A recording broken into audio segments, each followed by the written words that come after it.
You'll recognize this. Okay. It's a great anthem of my youth.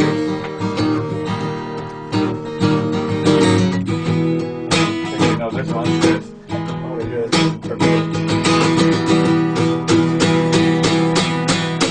When you hear the fall,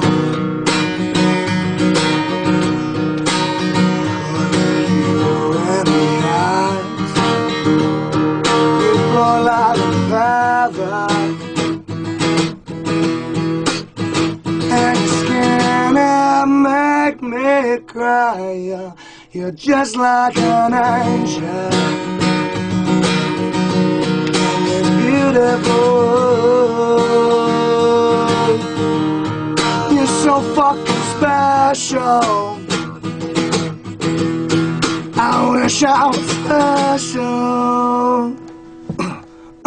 but I'm a creep. I'm a widow. What the hell am I doing here when I don't belong here? It's okay if it hurts. Don't wanna have control. I want a perfect body. I want me one of those brand new perfect souls. I said I want you to know that when I'm not around, yeah, you're so fucking special. I wish I was special, but I'm a creep. I'm a widow. What the hell am I doing here when I don't belong here? I don't belong here. I don't belong here. What the fuck am I doing here? I don't belong here. Whatever makes you happy, whatever you want. You're so fucking special. I wish I was special. All right. Jesus Christ. Wow. God damn. Good money. Now I'm damn depressed. You know something? That's the best interpretation of that song. Coming to you live from the Weed Man's Joint down here in Trenton, New Jersey. We got a few guests today. What do you do? We got a news reporter here from some newspaper or something walking around, and all kinds of stuff going on. So we're gonna have a good show for you today. So welcome to the show, folks. Oh, by the way, we will be smoking a lot of cannabis today on the show. And if I'm by myself, more from me. Welcome to the SativaCross podcast. You want to host a show with me for a while? I got a fat joint to smoke with. Whoever smokes. Yo, yeah? All right. Hey, everybody. Come on over. There you go. Yeah, go ahead. Jawar, what's going on? What's up, everybody? What do you got you doing today?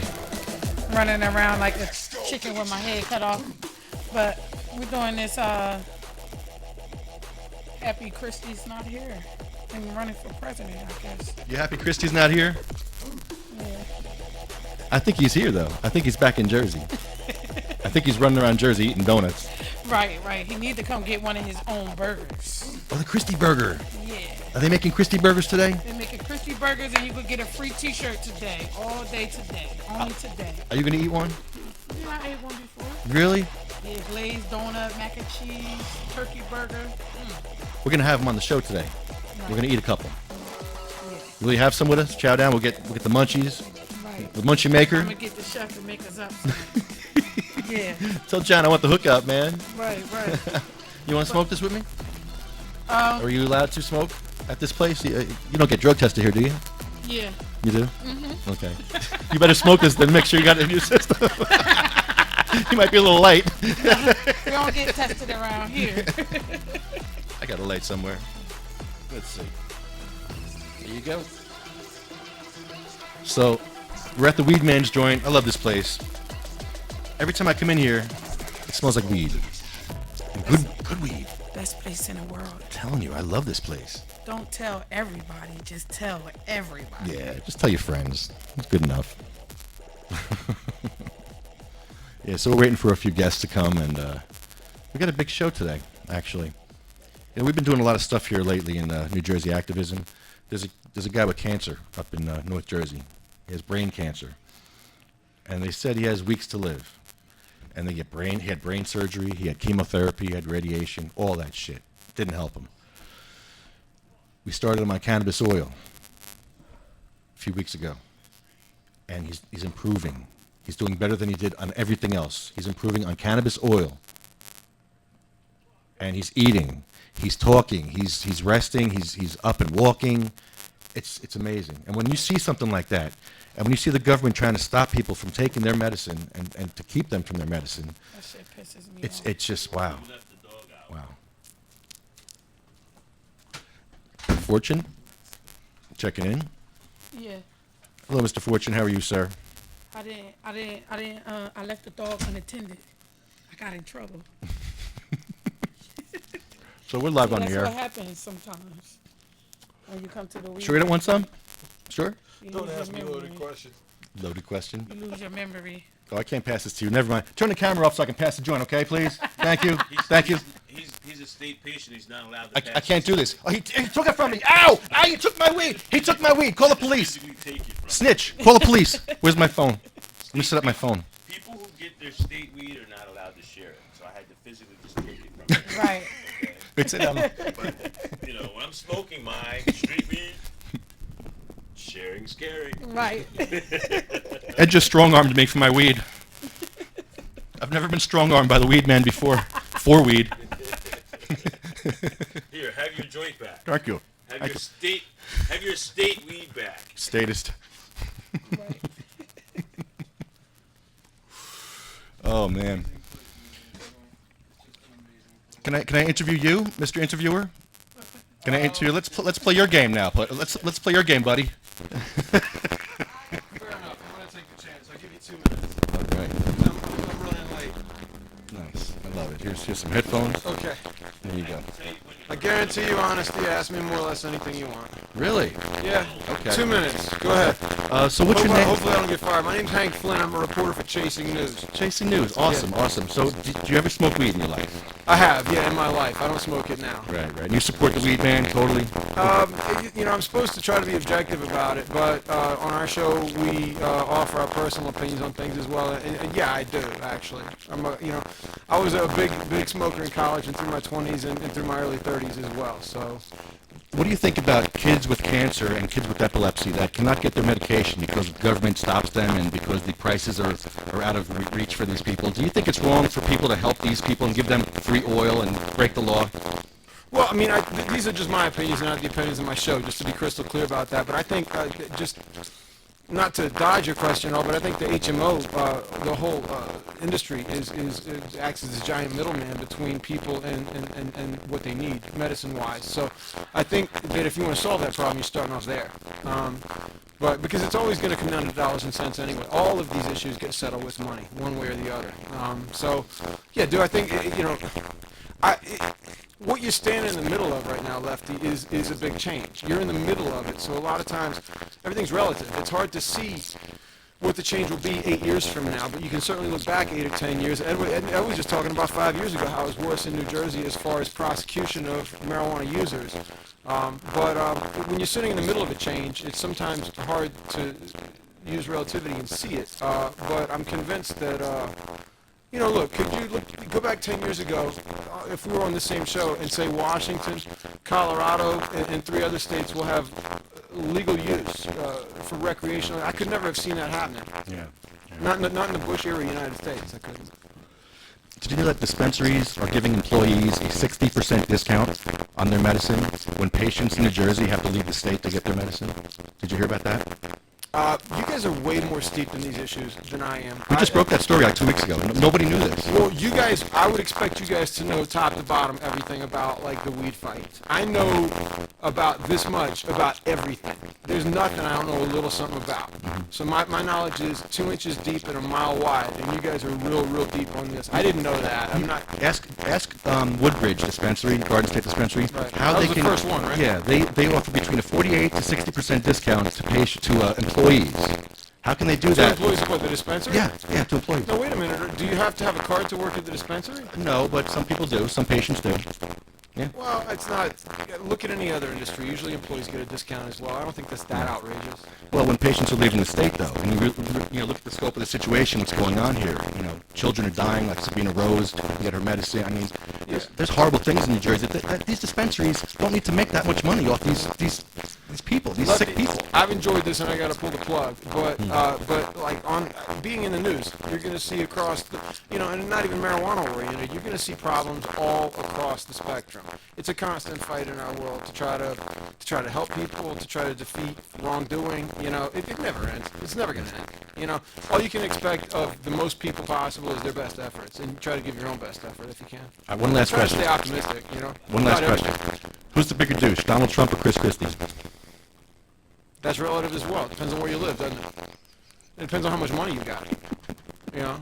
If Chris Christie's your best friend, it depends on who you're asking. If you're asking a bigwig in New Jersey, Trump is your answer. If you're, it all depends on who you owe. It depends on where you stand, my man. They're both douches. Wrong answer. It's a trick question, Lefty. No fair. Thanks so much, Thanks man. for having Appreciate me. it, Hank. All right, my pleasure. This is a podcast, right? Yes, it is. All right, my people will never find out about it. SativaCross.com. You'll never see it anywhere. Don't worry.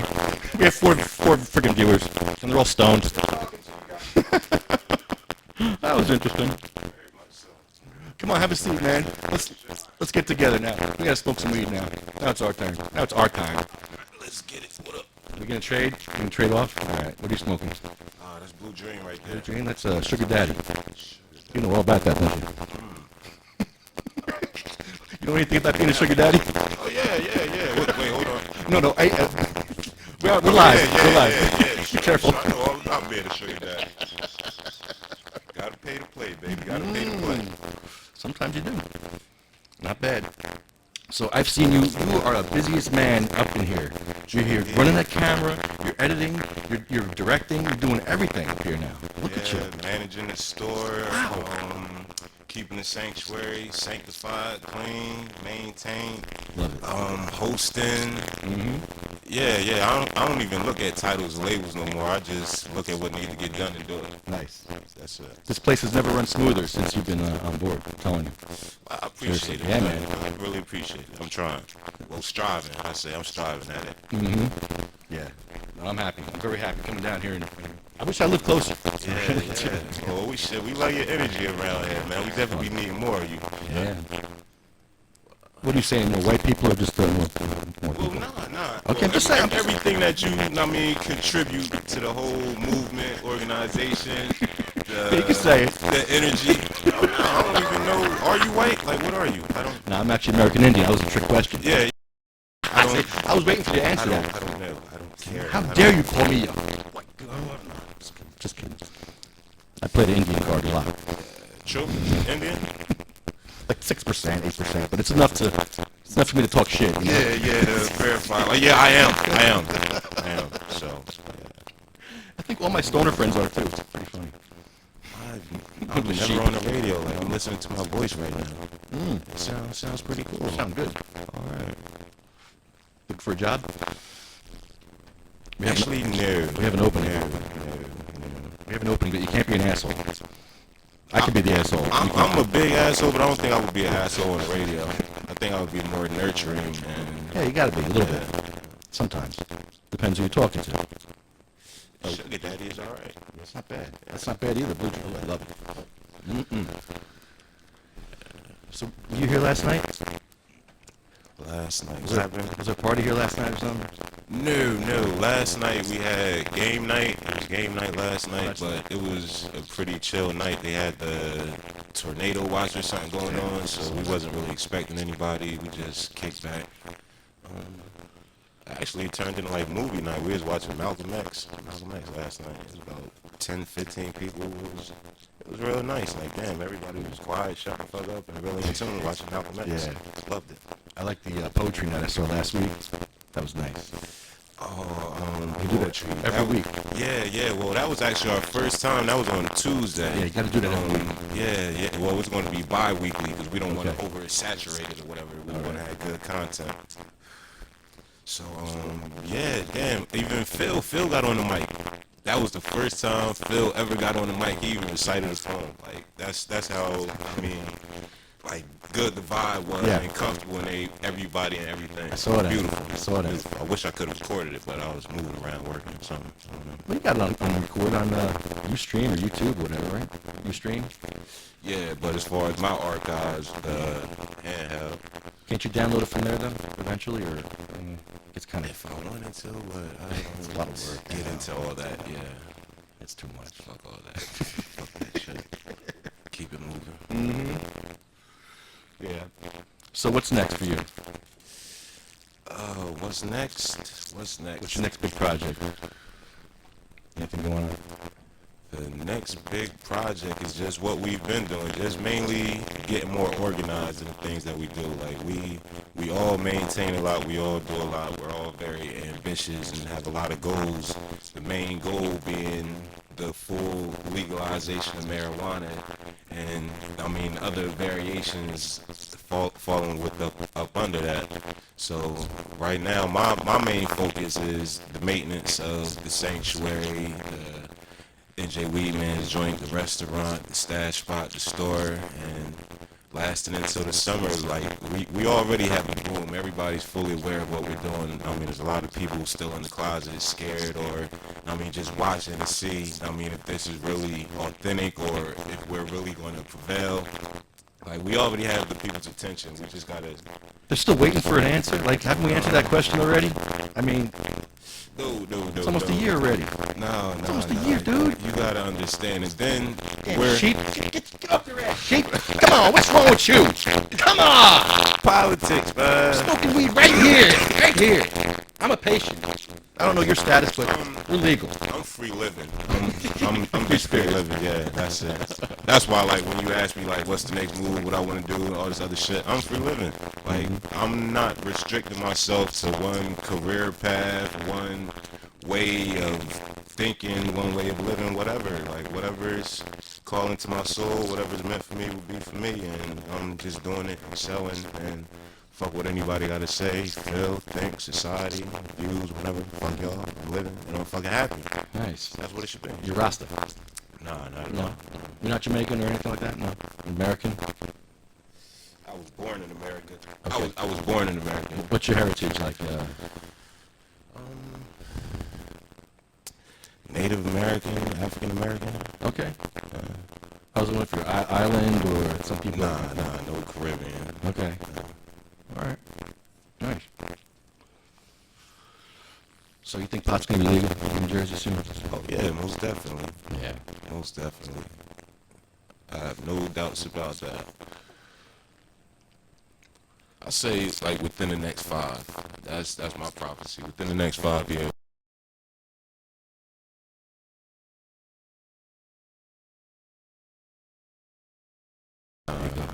He's comfortable. He's set. He's all set. Who's gonna be the next governor? Who? We need somebody different than this jerk. But somebody who's a cannabis guy. That's what looks very. It looks to be what's going on. The cannabis community is very ambitious and very organized. We have people in all different sets of life in many different positions, and I mean a lot of people are getting fed up, and a lot of people are standing up, speaking up. Like we still have that little small closet community. That's probably the most powerful community too. Like once we get them out of the closet. Oh yeah. There's a lot of potheads out there. Actually, Ed Fortune's running for Congress this season, isn't he? Yes, sir. You made a video about it. Yeah. And fortunately, we also got Kyle Moore too, and that's some parade. They're gonna run. Yeah, they're running. In what towns? In down where they're at? Where they're from? Yeah, I'm not too sure right now. I can't. Are you gonna run? Fuck no. No? I'm against politics. Like, Ed Fortune, like, yeah, I'm all for him. Like, the reason that I don't fuck with politics at all, like, once, I see it as once you get in politics, like, once you get a position in politics, like, your hands basically become tied to a certain extent. Like, you lose certain powers that you would have had if you were just a private citizen, if you were a regular individual just trying to step up and do things. Once you get in that position, like, you're restricted to certain things. Like, that's why I don't really get down with politics. Like, a person could be a good person, but they can't really do everything in which they want to do once they take that position. So, yeah, fuck with politics. If someone offered you a bunch of money, you think you'd change your mind about stuff? Is that why? No, I don't think you'd do that. I don't see that. I don't see you doing that. Unless it was a lot of money. $1 million for, you can't support cannabis anymore for one of my main things I always said, like, always let the end justify the means. Yeah. And another thing I always say is not what you do, is how you do it. Like, anything, you can do anything. Like, you can kill somebody and it'd be okay. Like, it's not what you do, it's how you do it. Yeah. So, I don't know if the proposal was right, if everything, I felt comfortable with the situation, then yeah. Fuck it. Jason Arnold for president. There you go. Would you kill Hitler as a baby Hitler? No. You wouldn't kill baby Hitler? No, we needed Hitler. Hitler is a much needed person in, I mean, history. Like, what do you mean? You wouldn't go back in time and kill the baby Hitler? Why would I kill Hitler? We needed Hitler. Hitler said an awesome shit. What? Like, No, what you mean? no, I said Hitler, not Hitler. Okay. Hitler, that guy. Okay. Oh shit. Oh, my views too extreme. Oh shit. No, not for me. Not for me. I'm listening. I'm all ears. Go ahead. You got the mic. On a scientific note, you shouldn't go back and change history. You would change the future. Yeah, you can't go back in time and change the future. It's impossible. Like, you will alter and you may alter yourself. Nah, like, once you go back in time, you automatically would cause a ripple in time and create an alternate reality and alternate future. You can never go back to that future. That future will become a different time, and those two futures will run parallel. Like, you can never go back in time and then go back to that exact point in your present. That doesn't exist anymore because it's been altered. Maybe it's happening now, though. Marijuana is awesome. Well, would you do it? Would you kill baby Hitler? Knowing what other ripples would happen, if I did, I don't know. I don't think so. Because wait till there's something bad, right? World War II caused many ripples in America. Yeah, many ripples in America. Needed. Okay. The integration fight really started after World War II, and there were so many, say, African American soldiers who came back and realized that they were more free in Europe. Yeah, They all came that back revelation. That's not our fight. That the Europeans didn't treat them like they treat here. There weren't signs over there saying no, whites only and blacks only and all that in Europe. So that was like a key to all that too. So all that would change too. There's a few other things. I mean, just in lives, who would still be alive, who would be dead? 20 million Russians, or I think like 15 million Russians were killed too. Okay, those 15 million Russians make were a still in difference. Like, existence. Hitler was created. That change. Like, Hitler wasn't self-made. Like, if Hitler was taken out as a child, then somebody else would have just been raised up to do that exact same mission. Even the Japanese may never have attacked us on December 7th because we were already contemplating the whole war in Europe. Yeah. And their attack of us, they didn't think that we had the resources to respond. because of that. We didn't really. No, yeah, exactly. Everything. It was a huge buildup. But anyway, so many things would change. I mean, you could take that argument back and say, well, maybe a lesser person would be if you didn't allow the Serbian president to be killed just before World War One, because that happened too. Ferdinand. Yeah, and he got assassinated is what basically started World War One. What if you could have prevented that assassination? What if we saved Jesus? You never would have had Hitler having those animosities after the war. But who knows? His family may have been killed. Anyway, like it can't change. You can't change all that. Everything that happened in the European theaters, everything that happened after that because of World War II in the Asian, like the Japanese and China, things like that wouldn't have happened. The North African fights wouldn't have happened. The existence of since, you know, the Palestinian and Jewish issue would have been totally different too, because it was after World War II and after.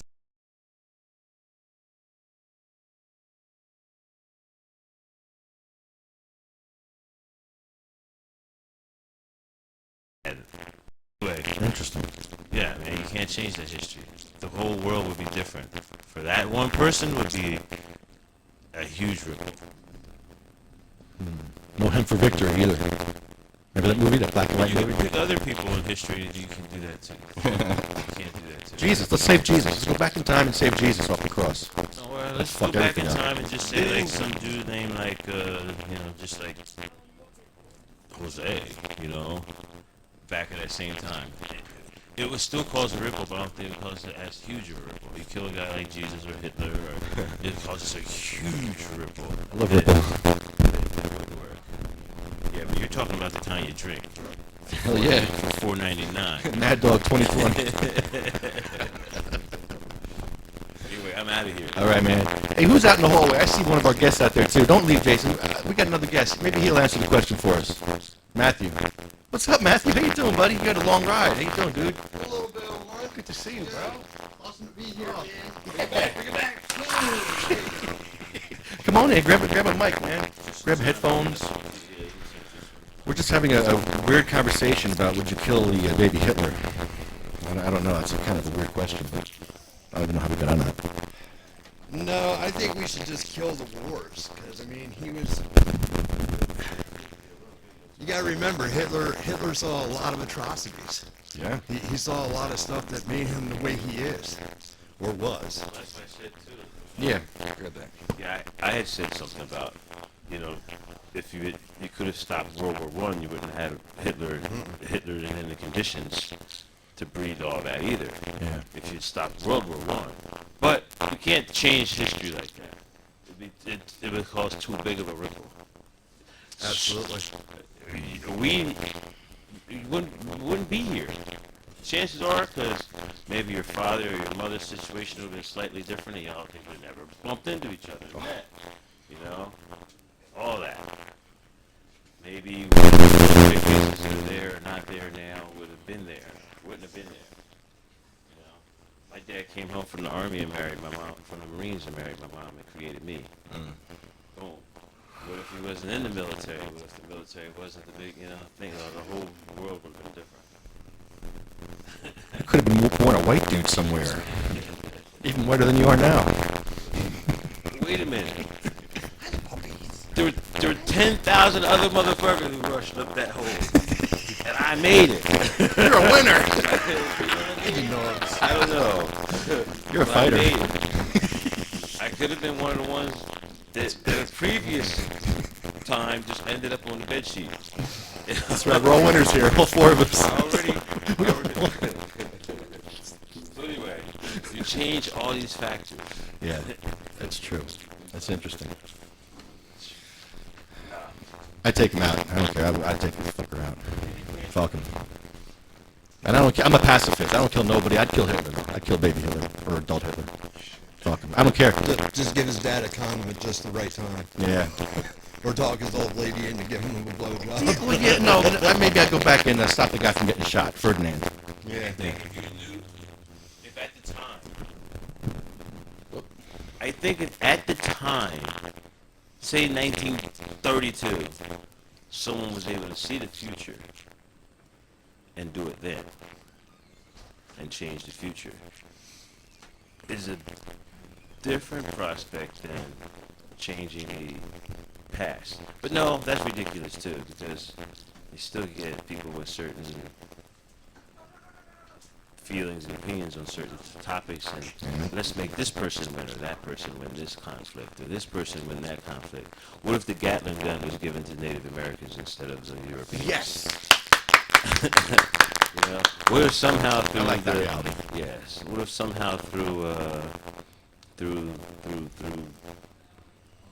the thought process of genetically of weapons of mass destruction, the Indians had decided to poison that corn that they gave to the native to the colonists that they originally helped. Let's do that. I like that too. And just killed them all instead of later receiving smallpox. Say it. Kill white. Blanket. Say it. Kill No, white. I'm just saying. I'm with you. Reality can be changed, and if someone knows the future and the history, you can change all. You can't do it. Even if the technology somehow became, would they ever do it? They would change themselves if they did it. That's what I think. If we only had casinos back then. If the Indians had casinos, we would have fucked.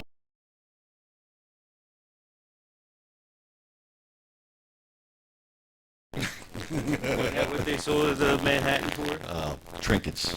It's pretty sad. So Matthew had a long ride, and you couldn't smoke any weed. Oh, God. It's been about 2.5 weeks now. How much longer you gotta go? 2 more tests? Yeah, my first test is scheduled for the end of next month. All right. That's going on. All right, let me hear your story again. This story is crazy. You hit a fucking deer. I mean, come on, man. I was going from one charity event for Hope for Homeless Vets and going over to another event for Dirty and the UPS-table. It was like a rap and wrestling thing. I was taking That's cool. a couple of people over for their birthday, and en route, I hit Bambi's mommy, and that kind of changed things. Was there like blood everywhere? It's a mess. Luckily, no, I turned into where the deer was running. It was running right across in front of the oncoming traffic, came across into my lane. I turned in. If it would have kept running, would have missed it. She decided, I'm going to bolt across this and stop right here. Oh. And stop right in front of Good me idea. and jump straight up in the air. Because she jumped into the air, she missed the bumper.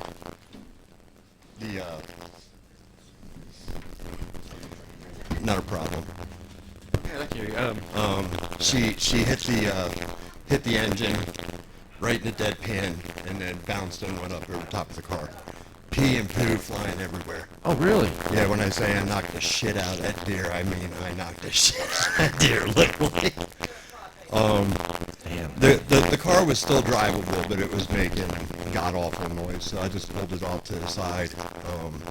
Got a hold of my parents, told them we're going to probably need a ride, come on out and get us. We looked back, the deer wasn't dead. And I'm not going to let someone suffer, so I called up 911 to get a hold of the state game commissioner to have him come out. You don't want to just choke? Let's just choke it. Well, hindsight being what it is, I would have probably done it. Ground and pound. But I was a little bit shaken up. I suffer from severe PTSD. Okay, you do because you were in the service now. Also, Correct. Right, that's a whole other story. Okay, you're a disabled Navy veteran. Okay, so you have a whole other story that you have being a PTSD sufferer. This is traumatic for you, and I get that. That's so yeah. I was in the middle of the anxiety attack. The last thing you needed was to have police escalate that fucking situation. Because that's what they do. When you call the police, they either kill somebody or they destroy something. That's what you call cops for. I believe it now, and I brought the police report for you. Oh, you did? From way back when. Oh, I want to see Remember, I this. was kind of telling you about how the police had caused some of my disabilities. When I was 5 years old, I was hit and run over by police. stay. This is Sweetly. Hi, sweetie. You can stay. Have a seat. Have a seat. I'm Lefty. Nice to meet you. Nice to meet you. What's your name, Sweetie? Sheila, yes. Sweet Keith. Sweet Keith. I like that, Sweet Keith. I stick around. Welcome to the show. Yeah, grab headphones if you want. And, We have fun here. Sometimes we do shock jock stuff, but not today. Try to tone it down a little bit. Jeez. So this is the. Look That's at the this. actual police report from back in 1977 when I was hit and run over by a police car. Believe it or not. Can I read this like Harry Anslinger? Go ahead. Okay. Operator 1 was traveling south on 29th Street at 0.5 miles per hour. Then the operator tried to stop on the ice. All efforts failed as the car would not stop on the hill, striking the pedestrian, causing bruises to the right cheek and right eye. The vehicle slid 120 feet before striking the pedestrian. The pedestrian tried to escape, but slipped on the ice in his efforts. He was probably stoned on marijuana. Not at 5. Kid was hard to identify. This is when you were ran over by the police. That's when I was hit. Oh, okay. This is the beginning of a traumatic brain injury, which is what I suffer from. Is traumatic brain injury. Did you know the cops ran him over with a fucking car? I saw you wrote that on the internet. Look, we had it bad. So the police actually caused my traumatic brain injury back when I was 5 years old, and I had to learn, to grow up with that because they didn't know anything about traumatic brain injury back in 1977. So I grew up with permanent brain damage, which is why I'll stutter a little bit here and there. We all do. I do probably too. So worse than you. I've had a lot of practice. So. Oh my gosh! Do you ever see this officer anymore, or ever see him again? You know where he lives, or No, we should call him. they're gone. They're dead and gone. Okay. I went for their Pembroke neighborhood get together, and that's where some of the people kind of filled me in on it because my parents had never told me about it until later on after the fact. I see. I was told by Michelle and Michelle Ziegler or Michael Matthews that they were there because I was sledding with them when I was 5, and they're the ones that said, yeah, you went underneath the car went up over your head and over your neck, and I'm there soaking it all in going, wow, really? Now, that wasn't the only one. When I was in boot camp, we were doing combat training, and we were practicing takedowns and different joint locks and maneuvers, and the one maneuver I went in low, the guy hooked me up and around from over top and flipped me in the air. And I didn't land on the mat, I landed on the concrete face first. Oh, literally cracked my face in half, straight down across my nose. My orbital socket was all cracked up. Deviated my septum. I've had to have 3 rhinoplasties and 2 nose jobs in order to get my nose back to normal so I can breathe regularly. I think you look great for all that. I do. I think you look fine. So do I. Yeah, thanks. Yeah. So, yeah, I guess, good breeding. A guy, thick head and thick face. Genes, Helps. Hey, you figure, but I've had, That's crazy, man. I've had 2 major skull fractures. I've had 5 major concussions. And they didn't even know that I had brain damage then, because at that point that was the front of the face. It was my frontal lobe that was damaged. I have 1/10 the working short-term memory that most people have. So I'm basically like the girl from 50 First Dates, but not quite as bad. I can take in some things, but if you tell me like 6 things, I'll be lucky if I can remember one of them. And it takes a lot of repetition for it to get into my long-term memory. And then, add on that, I've been using medical cannabis now for better than 20 years to deal with it. Because I was never smoking. I wasn't using marijuana when I was younger. I never used it until about 2 years after my discharge. It was actually my first manager at Capitol Tuxedo. How old were you? I was 23 years old. Okay. And I was sitting outside. My boss came over. He was like, you need to calm down a little bit. You're just like all over the place. Here, take a little bit of this. And it's like, oh, okay, what is it? It's like, it's a cigarette. Go ahead. So, actually, that's where I was introduced to cannabis. It was through my boss at where I worked. And It's a cool boss. the difference, I love bosses like that, the man. difference was night and day. I'm 44. I've been using now for 21 years. I've only stopped twice. This now being the second time that I've been forced to stop. The first time was when I was going through the VA medical center because they misdiagnosed me with bipolar manic depression instead of severe PTSD and traumatic brain injury. Right. And we all know how the VA likes to treat their veterans and telling them, oh, well, you have this, when actually you have that, because bipolar, they don't have to pay out for. Bipolar, something you're born with. Severe PTSD and traumatic brain injury, not so much. And that was back in 1996 when I was misdiagnosed. I only just now got the diagnosis for the severe post-traumatic stress disorder in 2011. And that's when I started growing my hair. Once the VA pretty much medically retired me is when I started growing my hair out. And it's been growing my personality. Like I told you, some of the things I do for the other guys going around doing cannabis comedy. I even have my own nonprofit charity called Hugs. In fact, here. This one's for you. That's from the Happy Hippie Hugs charity, which Hug stands for helping unconditionally, graciously, and sincerely.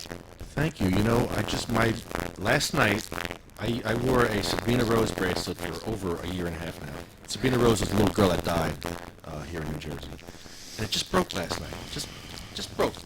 Flew off, broke, gone. I'm like, I gotta call Paula and Phil and get another one.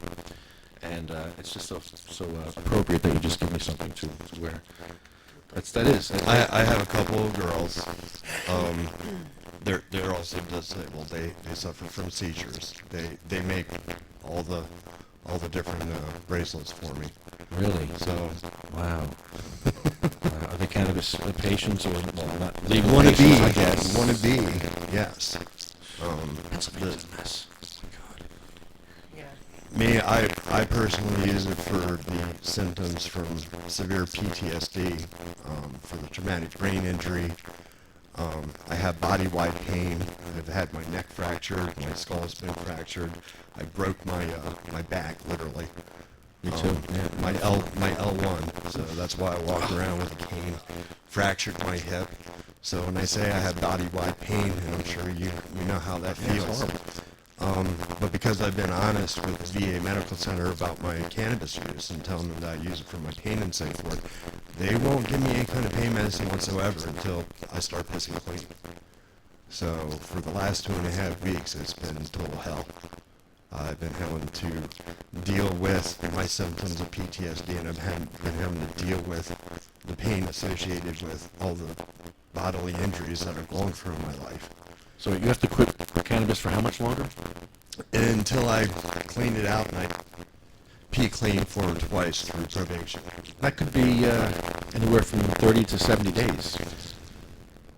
Well, that's why I've been staying off of it adamantly. Good for you. It's been tough. God bless you. I mean, I'm not good for you. It's just, man, fuck. Why? Why are you still waiting? This is stupid. Well, two people in particular, Matt Baker and Mike Tazuri, or Mike Turdseye.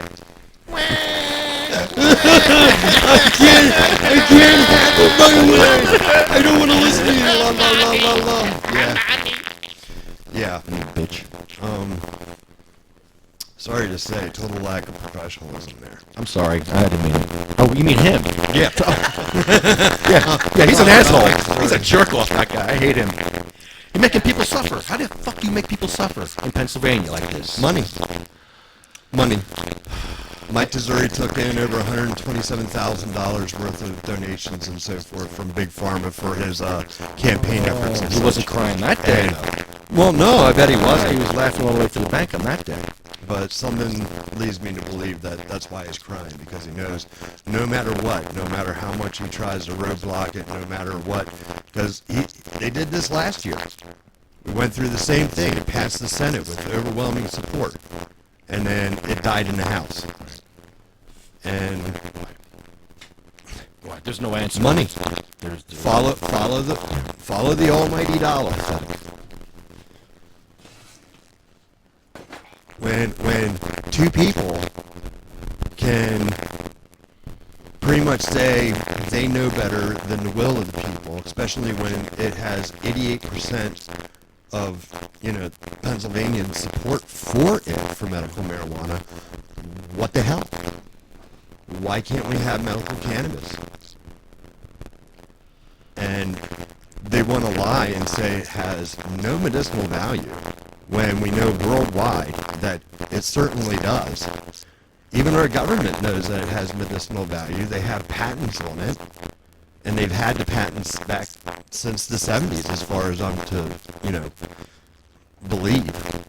I know all our evidence is anecdotal, but how much anecdotal evidence do you need? We have thousands of people that are curing themselves with cannabis from cancer and from all these horrible diseases. How much more evidence do they need? Really?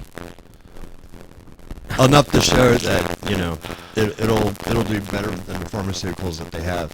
Here, listen to this. This is Randy Robertson. I'm sure you've heard this before. This is a speech from Randy Robertson. If you put your headphones on, you can hear it. You might be able to hear it without them. Hey, how are we all doing today?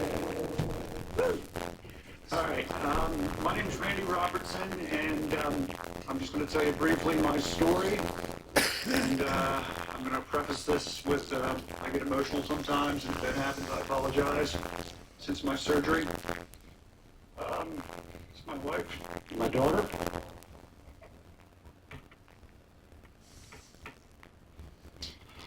So, I was diagnosed in March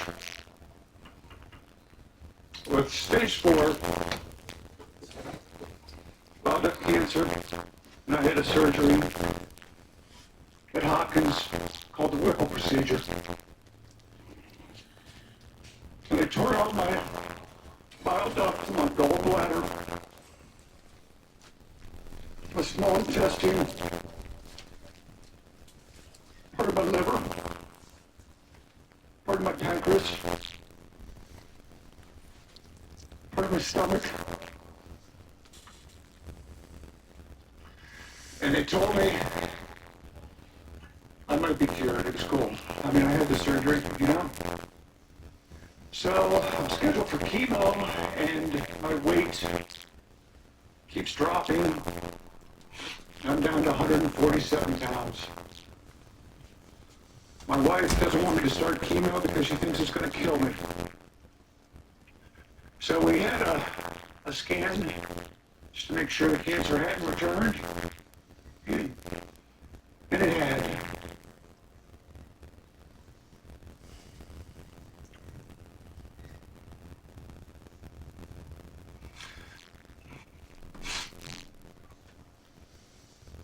It metastasized my liver to my lungs, and I was done. I decided I didn't want to be done. I decided 2% chance to live wasn't good enough for me. I decided normal protocol with a 98% chance of death is not cool. I wanted to live. I have children. I have a wife. I have a family. I'm a taxpayer.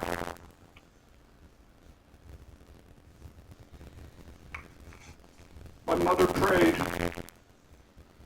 Someone came to my door. I hadn't seen him in 15 years. He said, I heard you need the oil. I had no idea what he was talking about. Oil. The hell are you talking about? Magic shit. I tried it. What did I have to lose? I'm gonna die. I got up the next morning and I'd been on morphine, oxycodone, and all the other stuff I had to take. Zofran for my stomach. It was a drawer full of medicine like this. I wanted to take a shower. I wanted to walk my dog. I had hope. I felt good. I stopped taking the poison. I stopped taking the morphine. I stopped taking the oxycodone. I stopped taking the Zofran, the Regulin, the Ativan, Tramadol. I mean, it just went on forever. I didn't stop taking it because I wanted to. I stopped taking it because I didn't need it.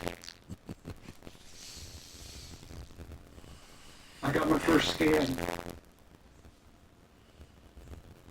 All the cancer in my lungs was gone.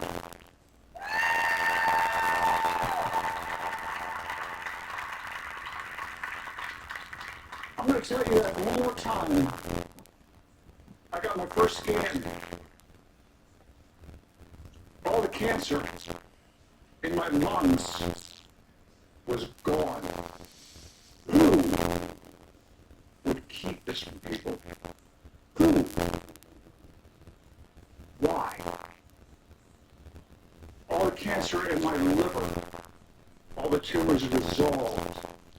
All the tumors that had not resolved shrank, and all the tumors that were micro, small tumors remained the same. They had never seen a scan like that in their lives. At Johns Hopkins. So, you see my before, my after, and my poster. I'm here to tell you my story. I'm telling you it works. But that's it, you know?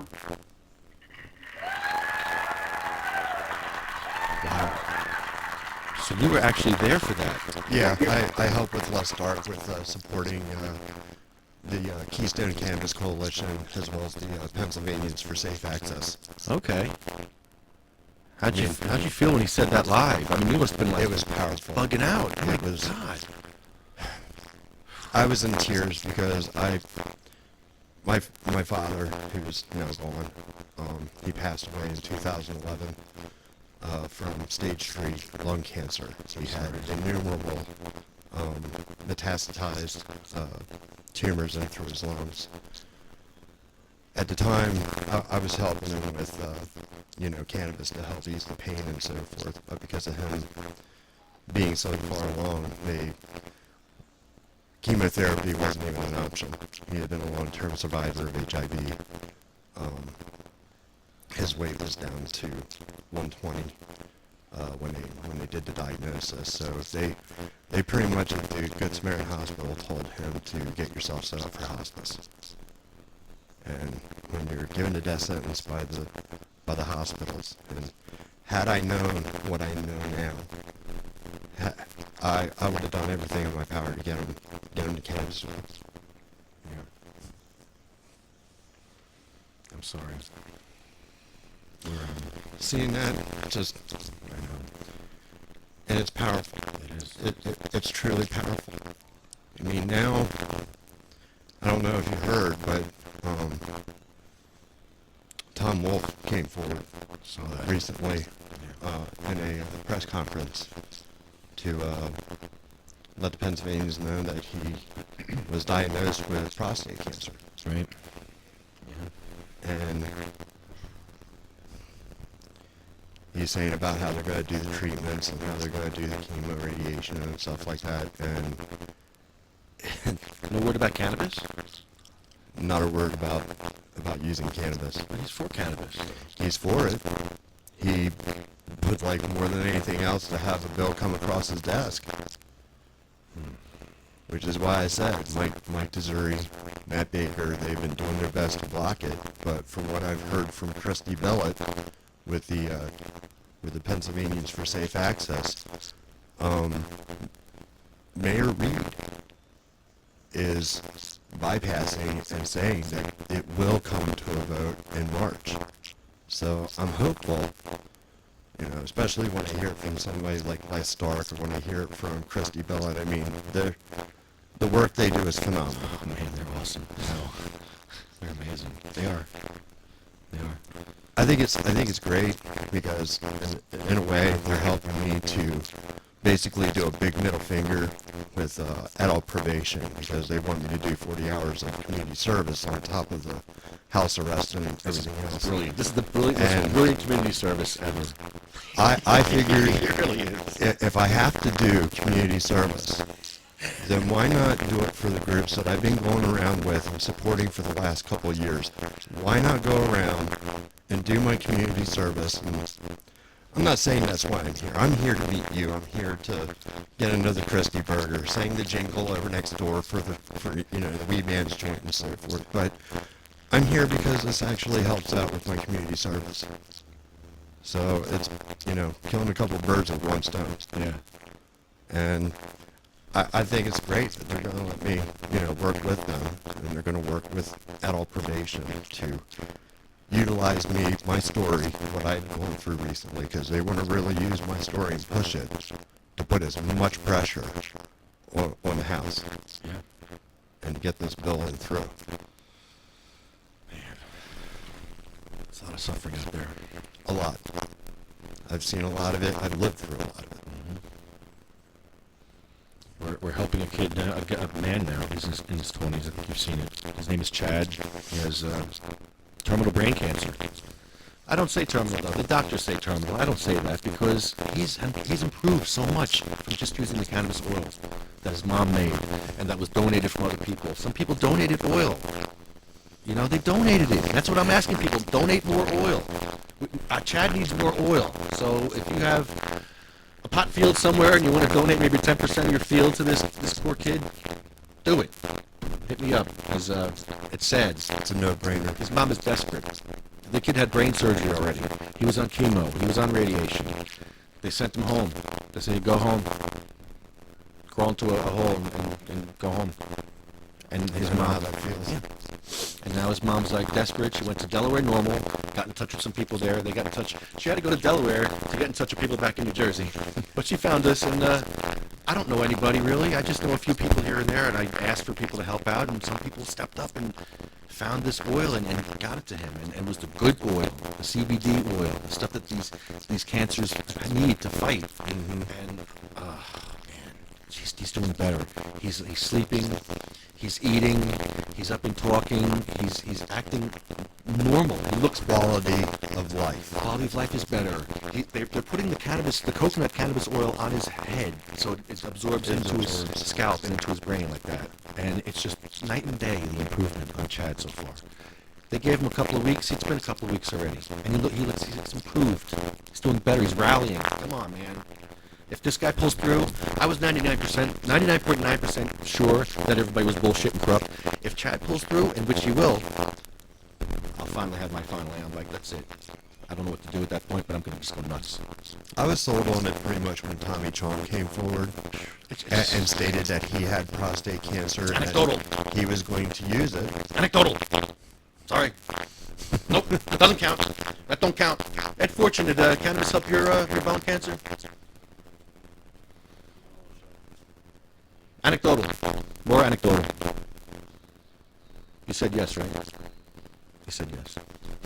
I know it helped with my brain damage because just 2.5 months ago they had me go in for MRIs. They don't see any actual physical damage. What the hell is that? That's awesome. I love that. Yeah.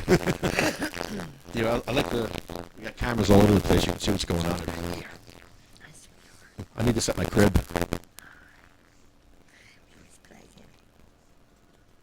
But yeah. Streams down. Really streams down. Are you kidding me? All right, we're going to take a break. Streams down, so we're going to take a quick break. We'll be right back. SativaCross.com.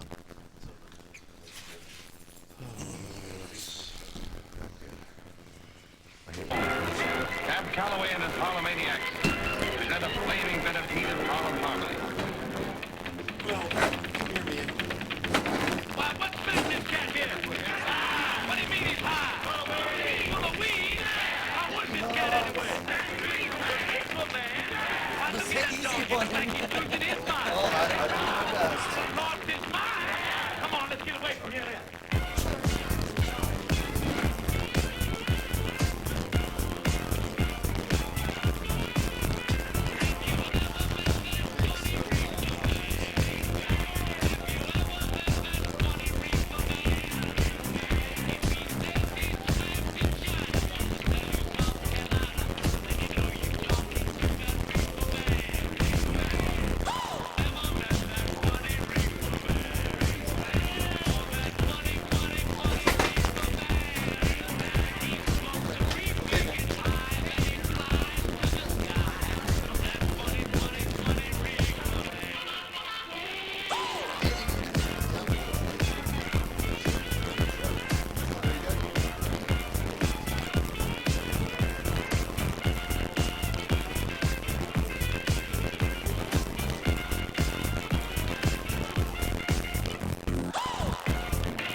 I didn't plan this show out well today. I'm all by myself. Everybody bailed. Really? What? I'm so glad to hear it. I'm glad to hear regardless.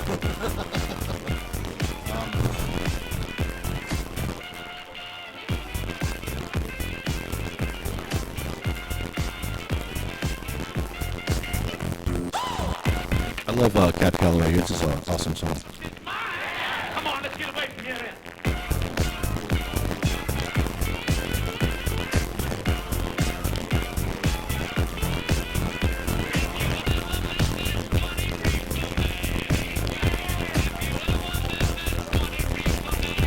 Yeah, Brian.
SativaCross.com.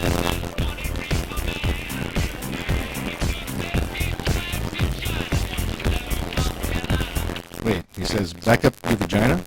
What? What does he say there? Back up your vagina back to South Carolina? What's he talking about there, Cab Cat? What are you talking about? Back up that vagina back to South Carolina. I'm telling you. Here, let's one more time. One more time.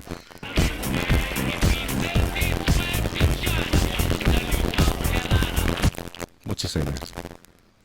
Oh, I don't know, man. It's Back up that vagina. first time I'm hearing it. What's your impression? He says vagina, right? Sounds like vagina. It sounds like vagina. It's pretty clear to me. Or to China. One could speculate, but I'd rather go to China. China?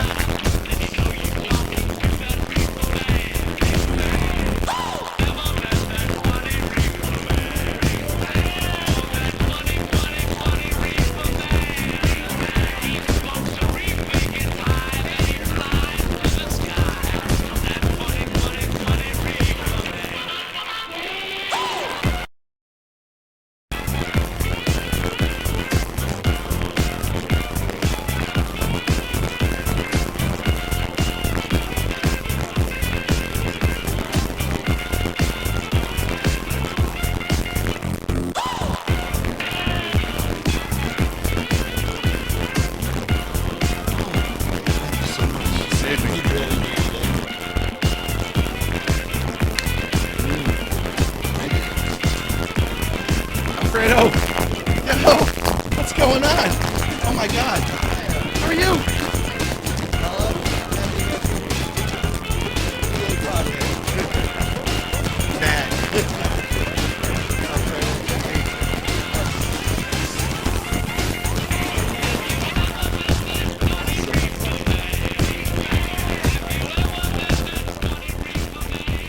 Hang on. Wait. Grab a microphone there. Grab a black mic. No, you're good. You're sit down. Have a seat. Yeah, just move over. Grab over here and move over. I was gonna play. I was gonna play something else. Yeah, have a seat, man. Welcome to the show. Welcome to the show. How are you doing? Go grab it. You go over to China. You take China. China. I love them. China. I have to have my China. China, because China. Morning or afternoon. Karen's here. China. You know, China. I know China very well. China. Wait. Because of the thing, oh my God. Really? So Karen's here, Alfredo's here. Wow, you couldn't get here because of the floods? Every road Wow. is closed. The middle section's pretty bad. Wow. Oh my God, I had to go all the way around this, I had to go in circles. Welcome. Why, thank you. Glad to be here. Good to see you, It's brother. good to see you, Lefty. Oh, man. Oh, you know the weight of my heart. Oh, but now everybody brings me. You know, I love it. I'm sitting here for the first hour. I'm like,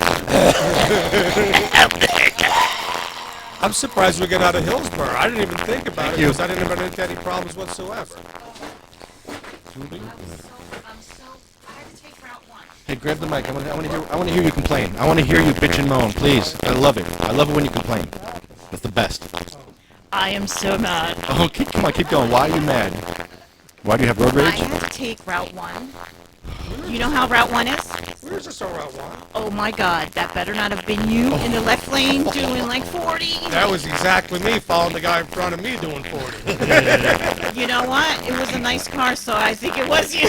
I don't have a nice car. Oh, okay. Did you hear me cursing? You know, I can't stand Route 1. Stop, go. Trucks, people pulling in and out. They don't know what they're doing. Isn't that all of New Jersey, though? No, when you take the turnpike, it's a nice down here. Did that car in front of you have Pennsylvania plates? You'd know if it was the hippie mobile, man. It's a electric blue Beetle. So Oh, wow. Really? oh yeah, what do you think? The happy hippie? It's actually parked out back in the. I have to go see it because I'm happy myself. It's the new Turbo Beetle. Nice. Yeah. So we stopped by to grab some lunch. And Are you going to have a Christie burger? I don't know if I want a Christie burger. Get the dog out of here, please. He's not. He's got a box. Yeah, he knocks shit over and he pulls out wires. And it's not good. It gets very ugly after He's a while. looking for attention. That's what he's looking Yeah, no, for. it gets messy. He wants to play. He's knocked off our show a couple times. sure. Nah, he can't come I in. brought him a bone. I brought him a bone a couple days ago, but he ate it. Oh my God. That was funny when that wasn't funny when they had the explosion. But I gotta go tinkle. That is an empty box, right? I hope so. it's probably a pound of meat in there. No wonder he wants to play with it, huh? If it's D-card, watch out. Yeah. That explosion out there was incredible. It was. You saw that? I seen it. Oh my God, it was like Hollywood out there. The whole thing just went. Yeah. Shockwave. I'm really happy that he was away from that, because that looked bad. That looked bad. He planned all that shit out. Come on. You think so? Yeah, he planned his fear and everything. He acted like he was scared. He knew what he was doing. He had a fire suit on over there. We went camping a long time ago, and they had fresh cement fire pits. Oh yeah. Like they had like the bottom was cement, and then had these nice fire rings on them. So we started a fire. About a half hour later, maybe an hour later, the water inside the cement, because it wasn't cured yet, it actually exploded. And we didn't know. I mean, this was like 10 o'clock at night. We had no idea what the hell just happened. And we were like, half in a bag by 10 o'clock at night. So we all thought it was funny, but it was very scary, you know. The next day we got these chunks of the fire pit missing. Wow. Boy, Chunks of your body missing. glad I wasn't here. It would have probably hit me in the head. When you're playing with cement, when you do cement, you know, and you put fire on top, make sure that shit's cured for a couple of Oh years. my God. I think. Wow. I don't know. I wouldn't trust it again, for sure. Anyway. So, any good things happening in the movement that I don't know of? You don't know of. Yeah, she has a lot to say. Just talking to Well, you know, you're not going to do your usual with it, okay? I paid money for that. Trying to keep it clean here, guys, today. I'm on probation. I'm on probation here. I got to be good, and maybe I can come back again. Maybe. That makes two of us. I'm trying to be good. I swear. I have one listener that watches me all the time. I'm trying hard. You have to put a jar on the table and get some singles, and you're gonna stop real quick. I'm ready. All right, here's my jar. I got my brand new Anybody pen. who curses, Where's the camera? $1. Right there. Oh, I can't see that. They can't see that, but it says, I love a cancer survivor. There you go. Yes. And I'm a survivor. That's my brand new pen. Nice. Talking to that Oh, like it's a matching set. Nice. Thank you, honey, for bringing me home a pen. You're welcome. Don't say I never gave you anything.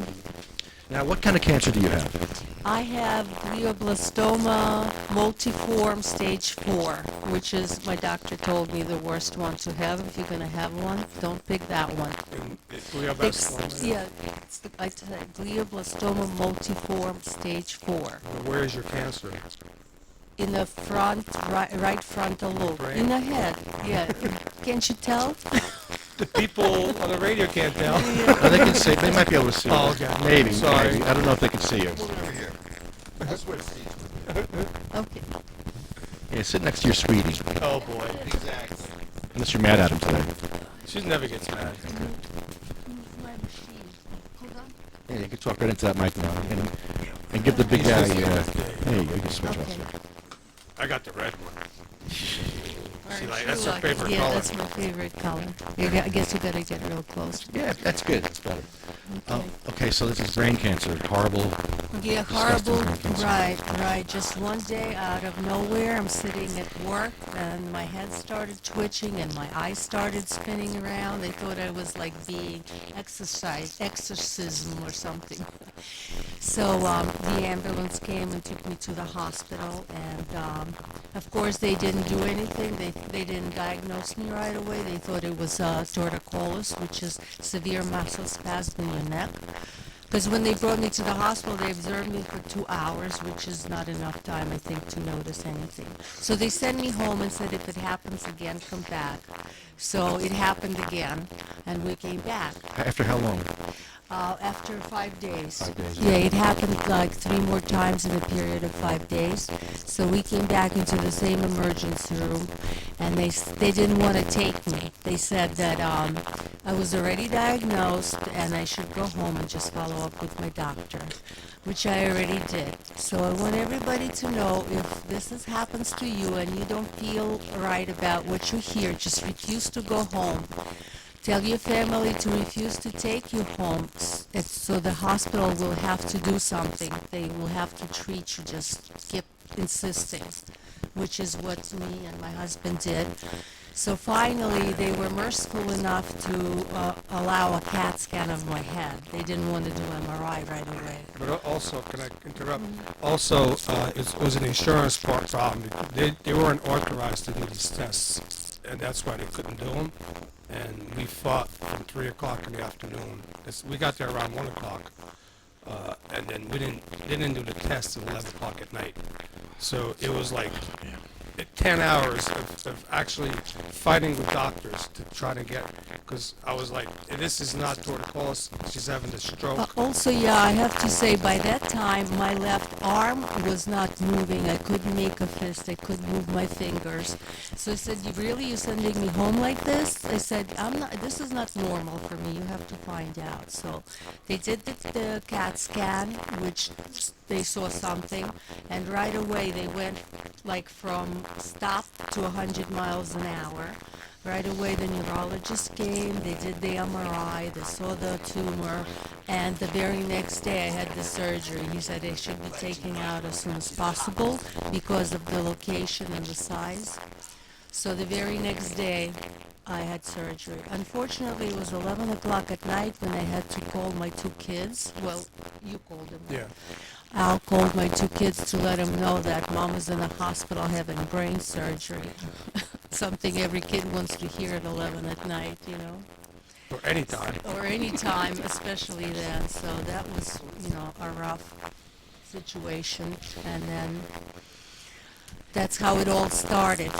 So they started with brain surgery. Mm-hmm. And then what was the next treatment after that? What The happened? next treatment after that, I forget how many weeks. Al, how many weeks we went? I'm sorry, I wasn't paying attention. We went for radiation and low-dose chemotherapy for how many weeks? 17 weeks. 17 weeks. We were driving from Hillsborough to Hackensack every night. 5 nights a week. 5 nights a week. Yeah, 1 hour there, 1 hour back to get this done, the radiation done. So after the radiation and the low chemo dose, they decided that I should up my dose since I'm not getting radiation anymore. And the doctor said that I was going to go on the low dose because I wasn't tolerating it too well already. Well, lo and behold, I didn't know that the dose they ordered for my house was not the low dose. It was like the regular high dose that everybody gets, the next step. So after I took it, I got very sick to my stomach. My stomach felt like it's on fire, like I swallowed a fireball or something. And I was in and out of the hospital for like 3 months, right, or more. No, they were like 6 months. 6 months in and out, and they couldn't figure, and they still don't know why my stomach hurts. They just gave me a bunch of pills and patches to control the pain. They did when I say every test known to man, I really mean it. I got probed in every hole, and everything was scanned, ultrasound, MRI, whatever.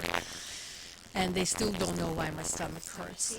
He just gave me the pain medicine, you know, fentanyl and Lyrica, and that seems to be controlling it now.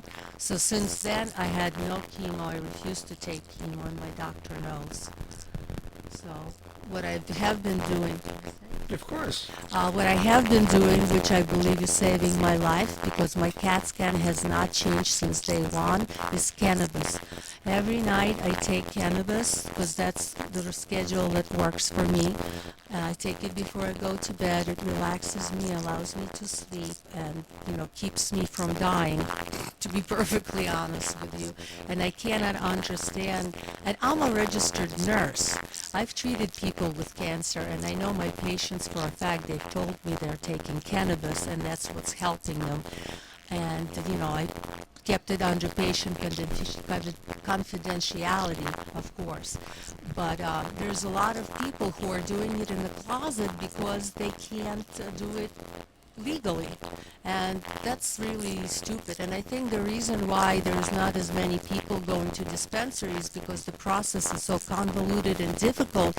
And when you're sick, you don't want to have to deal with it. You just can't. When I was sick for those 6 months, if I didn't have my husband, I don't know what would have happened because I didn't know the date, the time. I didn't know anything. I was so sick. I was totally out of it. And now, you know, I'm on my own. I can drive.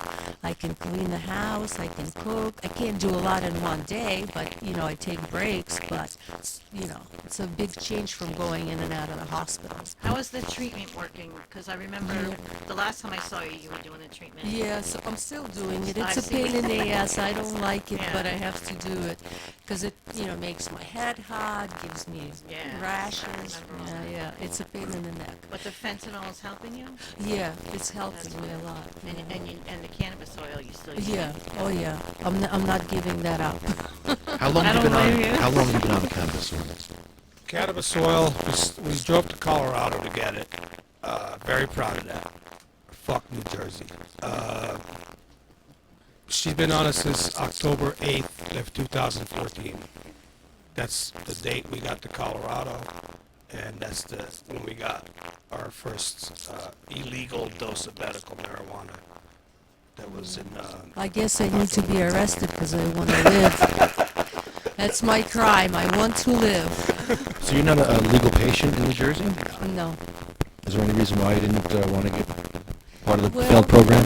Yeah, I don't hear good things about it. You can't get oil there. I can't get oil there, and I'm not a smoker. I never smoked in my life, and I'm not going to start now. Let's see, how much would your oil cost? At $535 an ounce. Yeah, you have to speak to my accountant. You have to sell your house, probably. Yeah, probably. pretty much. I regret getting mine. I was so excited to get my card, and I saved the money and everything, and I regret getting it because It doesn't do anything for you. what I need, I can't get at the dispensary. Right. Well, the same here. That's why there's no point of wasting my precious energy. Yeah. It Yeah. has to significantly change You gotta before think. it's going to be worth anything. Right now, it's not worth anything for anybody. No.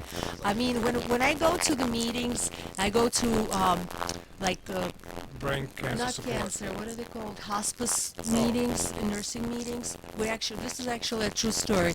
They come and like every year, nurses are supposed to have pain management and service. So they come and because they're in touch with patients who have pain the most, they have the most experience. They actually tell the doctor what to order. And I said to her, you know, marijuana is legalized in New Jersey. How are we gonna? Is there any changes in home care because of that? Or, you know, are the doctors who are oncologists here, are they prescribing it? No answer. No way. No answer. She didn't even, like, barely acknowledge. They're scared of it. She just shrugged her shoulders and nodded her head, and that was it. So there's, like, no backup, you know, there's no provisions. Yeah. When I Which went is off my what you know? It's a circus. It's a circus. What's the basically. point? Sad. when I went off my opiates, my doctor, I said, you know, can you prescribe me medical marijuana? Can you get in the program? I showed him the website. He said, I'm in the business to make money. It's exactly what he told me. Yeah. And he was my doctor for 15 years, and he still, you know, looks after me, but he knows what I'm doing, and he won't prescribe anything else, which I don't want anyway, but because I was drug tested monthly. In which way is he losing money? Because he's not. Oh, he's getting not money. losing money. He prescribes pills. No, but how would he lose money? Yeah, how would- Right. If it's marijuana. he Because does not it's get one or the other. Because they drug test monthly. Once I mention medical marijuana, I got a drug test every 30 days. And if they make you sign a contract, Right. if Yeah, you I fail, heard you're about out. all that. That was like that guy that in Hillsborough, Right. the one that I had an argument with, that doctor. Yeah. It's the same thing. He's like, you can't talk to me about marijuana. I'm like, seriously? Wasn't he the? He was a pain manager doctor at the Right, hospital. right. Yeah. I thought he was. He's He's a medical. He's medical marijuana doctor. He didn't want But to. he He didn't doesn't- want to talk about it. Really? Really? Because He I was said so I'm excited. not allowed to talk about marijuana in his office. That's what he told me. And I said, I guess our conversation is over. That's all I'm going to talk about. Then why bother? Sounds like a real compassionate right. fellow. Oh, yeah, yeah. That would move along. Yeah, yeah. I was so excited that we found somebody who's close. You don't have to go like 2 hours up north, and then we get this. Well, and you got to do what you got to do to, you know, you got to drive to Colorado. you know? Governor Christie, there's too many walls right now for people to get well. Please do something about it. You're empowered to save lives. Why wouldn't you want to be the governor who saved lives? Kids, Because he doesn't care about grown-ups. anybody else's life. If it was his wife or his child, then I'm sure it would be different. He's a prosecutor and he's a cop. He's always going to be that way. Yeah, He's got never that going to mentality. change. He has that mentality, right? Even though there's a lot of judges and prosecutors who do it themselves and they're up for it, all for it. Why don't you get in touch with them? I've actually had Why don't you I've go had away? sessions with prosecutors. You know, my ex-partner's brother, he used to, every time he came over, he used to steal all of his brother's. He was Boston prosecutor. Right? Your job doesn't mean anything. If you're sick and you need it for medicine, you need it. Doesn't matter who you are. It's not even for medicine. It should be allowed for recreation. You should be able to grow like tomatoes. Like, what if now all of a sudden they make tomatoes illegal? I mean, come on, it's a freaking plant. Get over it. You know, if you don't like it, don't smoke it. If you don't like it, don't make the oil. Continue. Move on. Right. You know? Yeah. Exactly. I can't afford it. I can't afford oil. I can't. Well, I totally understand. No, You know, that's probably what I need for my pain. we're getting to a position where we can't afford it anymore either. You know, because I've spent so much on it. I know, you but I mean, she could die. I unfortunately have to live with this. Yeah. You know what I'm saying? I know So exactly what you're saying. it's, I've talked to you about it before. Yeah. It's And with you can't even find what works Right. for you yet. At least we found something that right. works for I ours. can't experiment Right. with the dispensary weed because I can't afford to experiment. Exactly. And there's no one that's going to say, okay, everything's for pain. This is for pain. This is for pain. Everything to, that was my experience. Everything helps. They say. But I have yet to find a strain that's helped. Well, like with me, I think I told you this. I didn't realize that it helped my back pain for about 10 years. Because the only time, like, I would be smoked and I get busted. Okay, I get busted, go on probation for a year, all of a sudden my back pain comes back. I wasn't putting two and two together. Oh, man. Right? So I get back, I get off probation, start doing it again. About a month later, my freaking back doesn't hurt no more. But only about 5 years ago, I realized this. After 40 years of using it, I thought I was just doing it for fun, But I'm actually using it. You need it for medication. So I use it every day. I use it before I go to work. I use it during work, and I use it after work. See, I've had a lot of And surgery. his boss said he's one of the best employees over there. By the way. Very calm demeanor. I know. Cool, calm, collective, and friendly. No. I mean, one of the bosses, I think, has an idea because he actually gets some of my edibles from somebody else. But it's a very funny story. Do you have a recipe for RSO? I do have a recipe for. I mean, I have it in my head. Really? Yeah. It's actually very easy. With the magical butter machine? With the magical butter machine, I don't like doing it with the magical butter machine because it takes the process I like to use. My wash, I do 2-minute washes, 5 minutes apiece. Okay. And with the magical butter machine, I don't know how to control that. You know what I mean? Because they have like hour increments, and also I don't know. I'm a control freak when it comes to these temperatures. Shit's very expensive. So I want to make sure when I'm decarboxylating my weed, I have 2 thermometers in my oven, plus my oven thermometer, to make sure I don't go over 246 degrees. I freak out when it goes up to 250. He's Alright. literally standing next to the stove the whole time, and every minute he's measuring something and, No, I'm and serious. throwing out I'm numbers. that freaking anal about it because it's it's a lot of money. I said I mean, I base it on $600 an ounce. That's what I base it on. Right. Okay, even though that's not what it costs all the time, but that's what I base it on. I need your help. Okay, definitely. There's a patient up in Ringwood. He's 28, 29 years old. He has brain cancer. Okay. They gave him a time limit of what he has left, and he was on chemo, radiation, brain surgery, the whole. She's just started him on cannabis oil. Just started him. And we made some cannabis oil for him, some coconut oil that we rubbed into his scalp. Right. And the oil that we got donated was amazing. It's Okay. night and day with him. He's up, he's eating, he's alert, he's doing stuff, he's walking. And there was Just through the rubbing skin. it on the skull. From the skull, and Oh. he took a gram of oil he's supposed to take a gram a day. Ah, that's a lot. He needs a gram a day for 90 days. Okay. She needs a recipe for this oil. It's going to knock him the hell out. Yeah. That's what they say. These people with this kind of cancer. Everybody's different because, like, if I gave her a gram, she'd be knocked out for a week. Believe me. That's what they say. But there are a lot of recipes online. Tons. Yeah, but see, a lot of people are afraid. You've seen the process I go through. Could you imagine somebody just trying this on their own without any I assistance? could never. She needs help. It's very freaky. I'll go up there and help. I'll go up there and show her how to do it. I'd rather do that than try to explain it. Can we call her? Sure. You're such a good guy. She's a sweetheart. Listen, this is very serious. This is No, not it is, something I life and know. death, man. This is not, this is not a toenail. When I This is first- not Right. these next toes. Right. Oh, no. Got some nasty toes, No. though. I gotta Don't tell you. start on sorry. the toes, please. And you put them on blast. You put them on blast.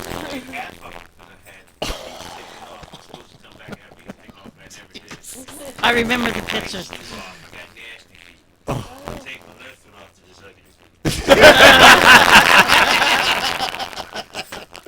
I actually seen a lady have like her toes done with acrylic, and they glued the tips on. They were so disgusting and ugly. They had to cover it up. Yeah. Wow. That's something. Yeah. I know when I first started taking it with a big dose, I was knocked out all the time. My aunt thought he was killing me. I was accused of trying to kill my wife.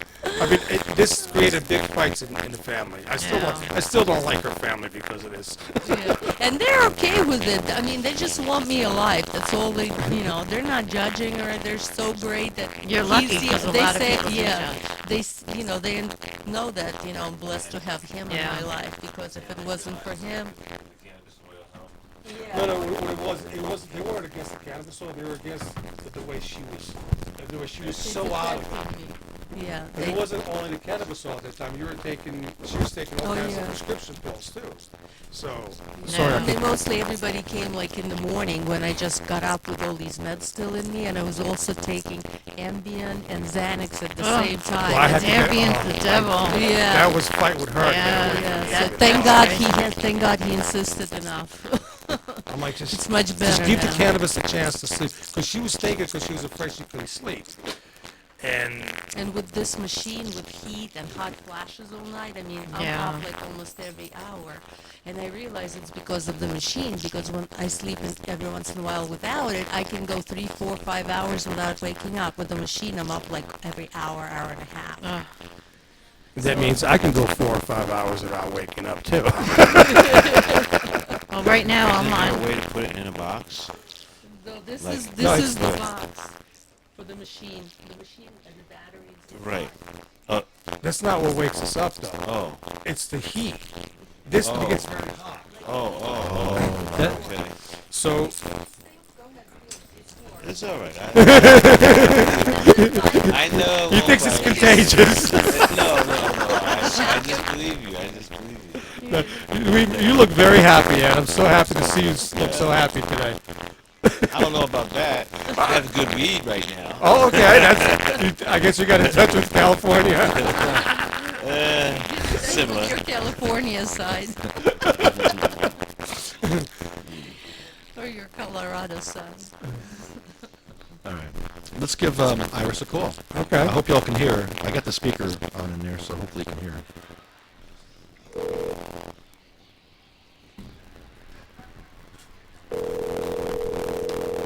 Actually, I'm sleepy. You look at Hello. Hi, Iris. It's Lefty again. How are you? Hi, I'm good. I wanted to talk to you on the air real quick, if you don't mind. We're doing our podcast. I'm actually here with Alfredo and Ella. Ella. Ella has brain cancer, and she's been suffering for a few years with this. Yeah, okay, you can talk to the mic. She is using oil, RSO oil, and she has found a lot of success using this oil. I just wanted to let you know, and maybe she can tell you a little bit of her story. Okay. Okay, this is Iris. Her son has brain cancer also, and Okay. Do you want me to tell the whole story from the beginning? well, just tell how the oil's helping you. I mean, Yeah. I've never done any kind of drugs. I think I've taken Percocet a couple of times after surgeries, but that's as heavy as I've ever done. I never smoked weed. I never smoked anything. And my husband had to talk me into it and show me some videos on the computer before I was like, okay, I'm going to try it. Because I was afraid because I didn't know how it was going to affect me.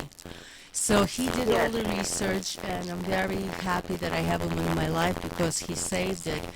I started taking the cannabis oil, and I went from like a zombie. Now he tells me he didn't think I was going to get out of the hospital. That's how bad I look. To leading a normal life, basically. I'm not back to work because I get tired quickly, but I take rest. But other than that, I can go out to the movies, to dinners, do normal stuff.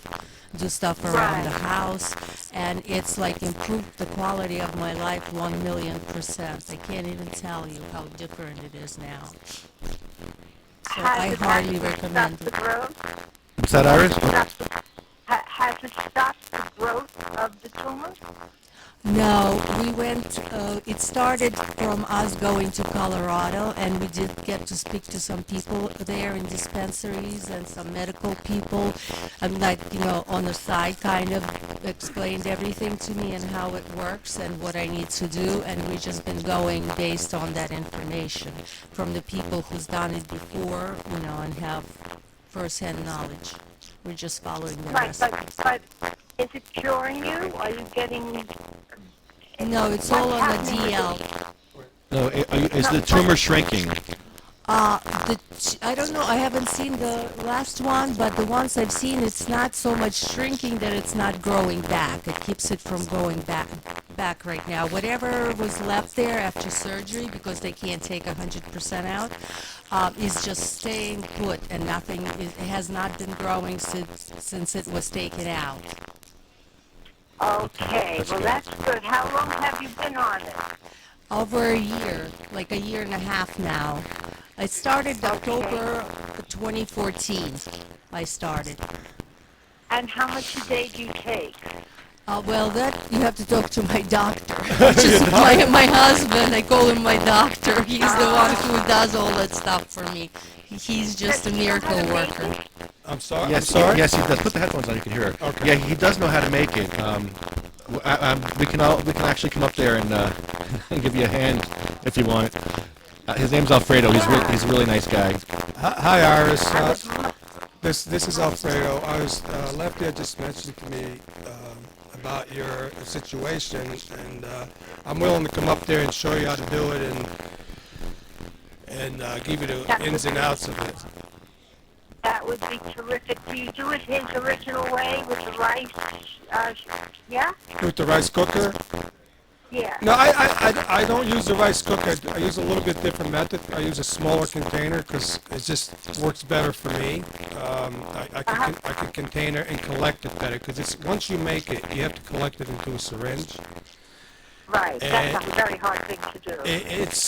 It takes practice, but if you could contain it into a 4-ounce baby food jar, as opposed to a rice cooker, it's a lot easier to get it up.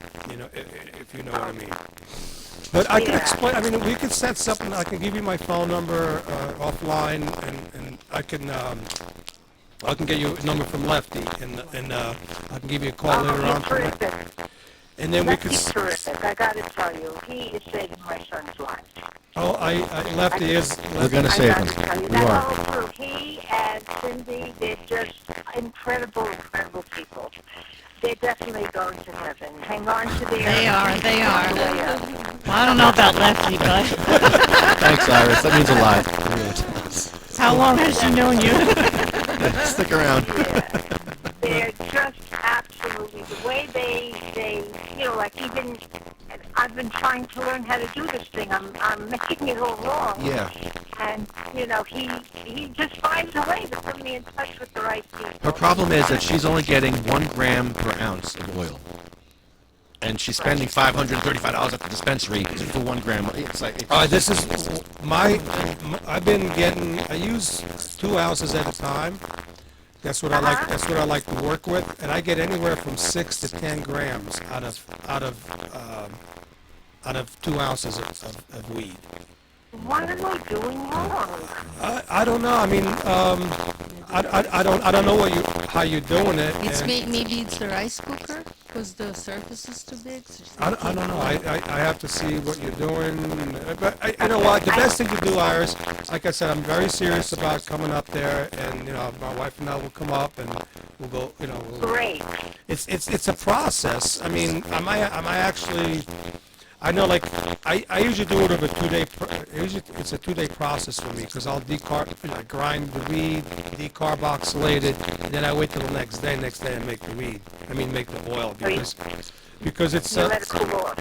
Yeah, it takes about, I guess, anywhere from 4 to 8 hours for me to do it. That's how long it takes. Yeah. You know, so I might have to. It might be a 2 day process. I might have to come up there one day and do the one thing, and then come up the next day to finish it up. You know what I'm saying?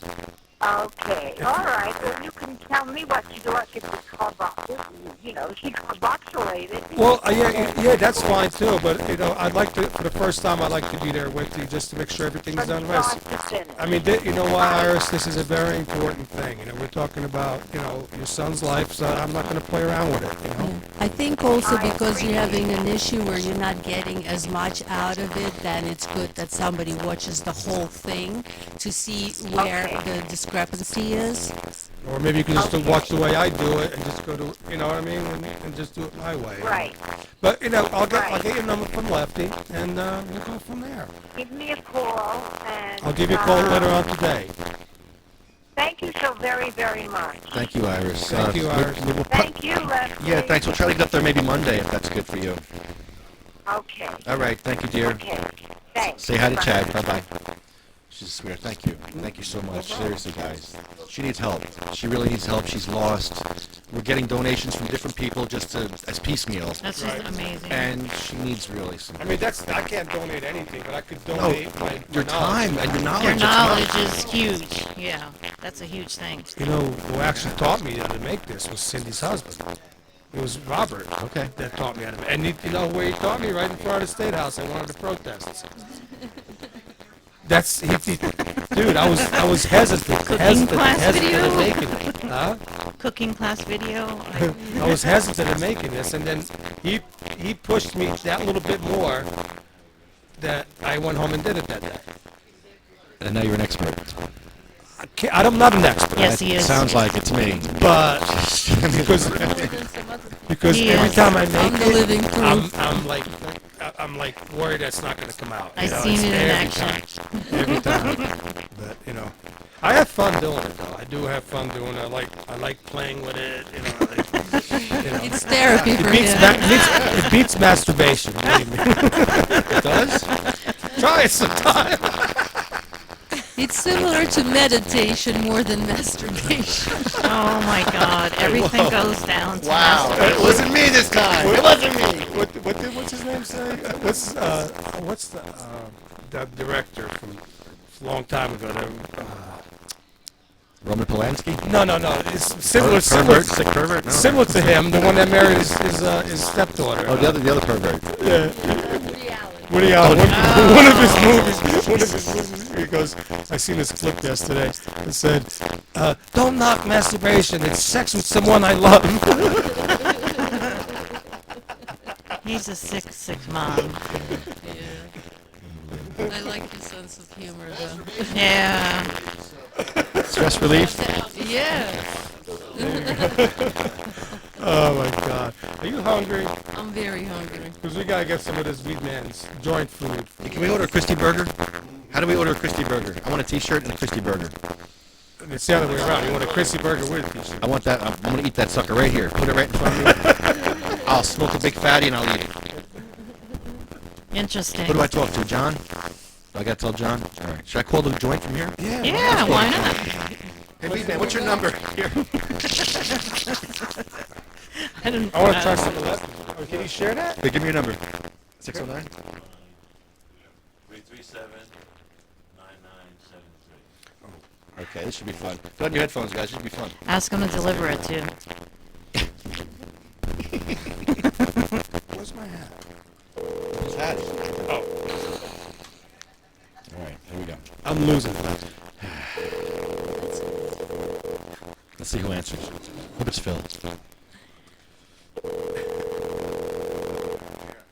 Yeah, no, you have to do all that formality. What are your workers doing up there? Hello? Yes.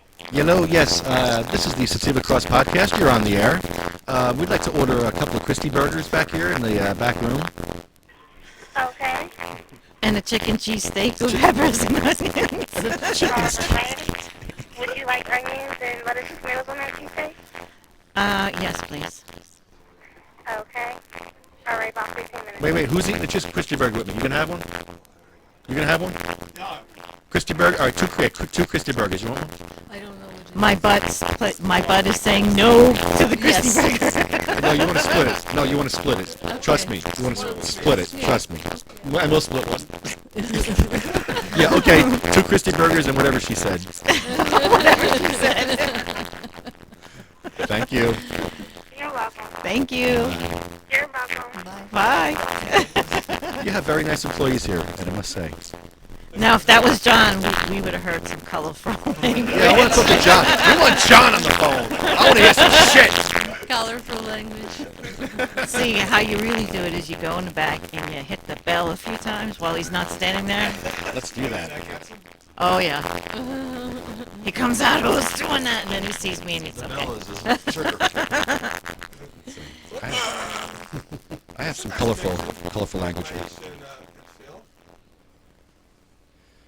Vagina word. Snitchy or snooky or cookie or something. The JJ. Vagina. Boobs, ass. Vagina. The vagina was very nice. Vagina. I don't think any man's going to say, I don't like the vagina. Vagina. I'm not Of course playing they're that. going to say, I like the vagina. Any man's going to say, I like the vagina when asked. Vagina. She took her pants off. Vagina right in front of you. Men appreciate some. China.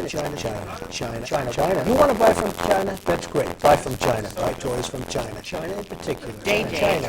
I have people that I know in Snitchy or China. snooky or cookie or something. China. JJ. China. China. I've been saying China. China.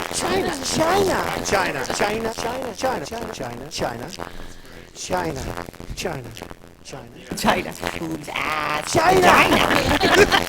Let me ask you about China. I go to China.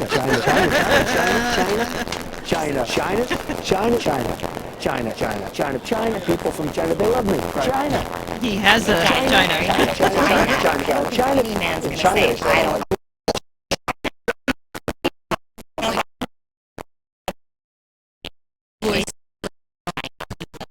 The sight of a vagina is nice. Wow, sorry about that. That was an accident, though, right? I don't know where that came from. That happens. It's okay. Leftover shock jock humor from the other day. Vagina happens. We're not. Well, I'm shocked it's about vagina. Usually it's about The other thing. Yeah. Do you remember day one? Day one, when you were surrounded by vagina. Day one. Surrounded by vagina. Oh, when I was popping out of mom. Day one, man. God, if I could remember that, it'd be the best day of my life. I've been trying to get back in ever since she shot me. Yeah. Oh Oh boy. There's that cannabis humor. Wait, that wasn't cannabis humor. No, that was vagina humor, man. I like vagina humor. You should do vagina humor. You know what cannabis humor, man? Like I was telling you, my favorite pie. Do you know what a hippie's favorite pie is? No? Pot pie. So dry. Like how your mouth gets after you have a few. All right, hold on. I'm going to kill Alfredo right now. I love you to death, but I'm going to kill you. I want to talk on mic. I want to hear what you're saying. That's all. Oh, okay. Good. All right. All right. I'm just saying. I can't hear what we're doing. I'm not being a dick. I'm sorry. I'm trying to like do a show. Oh no, we're on dicks now. I'm sorry. We're back to dicks. It went from Let's go vagina back to dicks. dicks. Actually, the song progression I of did things. for Speedman's Jingle had dick in it.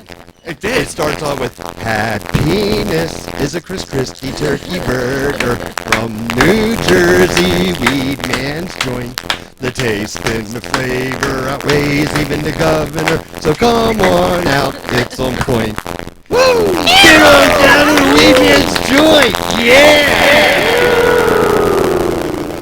So yeah, if you notice happiness, penis is a Chris Christie. So penis is a Chris Christie. Right in the very first line. It's beautiful, right? Happiness. Happiness is a Christmas Happiness. It's catchy. Trust me. It is catchy. I'm gonna be driving home singing that. It's going to be one of those songs that's stuck in your head all day. And you're like, why Well, am I that's the saying idea. that? You know, that's how everybody remembers it, and then they'll want to come down and get one. At least that's how it works for me. So you had one already? Oh, How many? well, today I've had 2 so far. 2? Last time when I came down on my birthday, I had 3 of them. 3? Yeah. How Wow. long of a time did it take you to Oh, I was here all day. It was Stoner Saturday when I came down for my birthday. It was like my bucket list to meet Ed.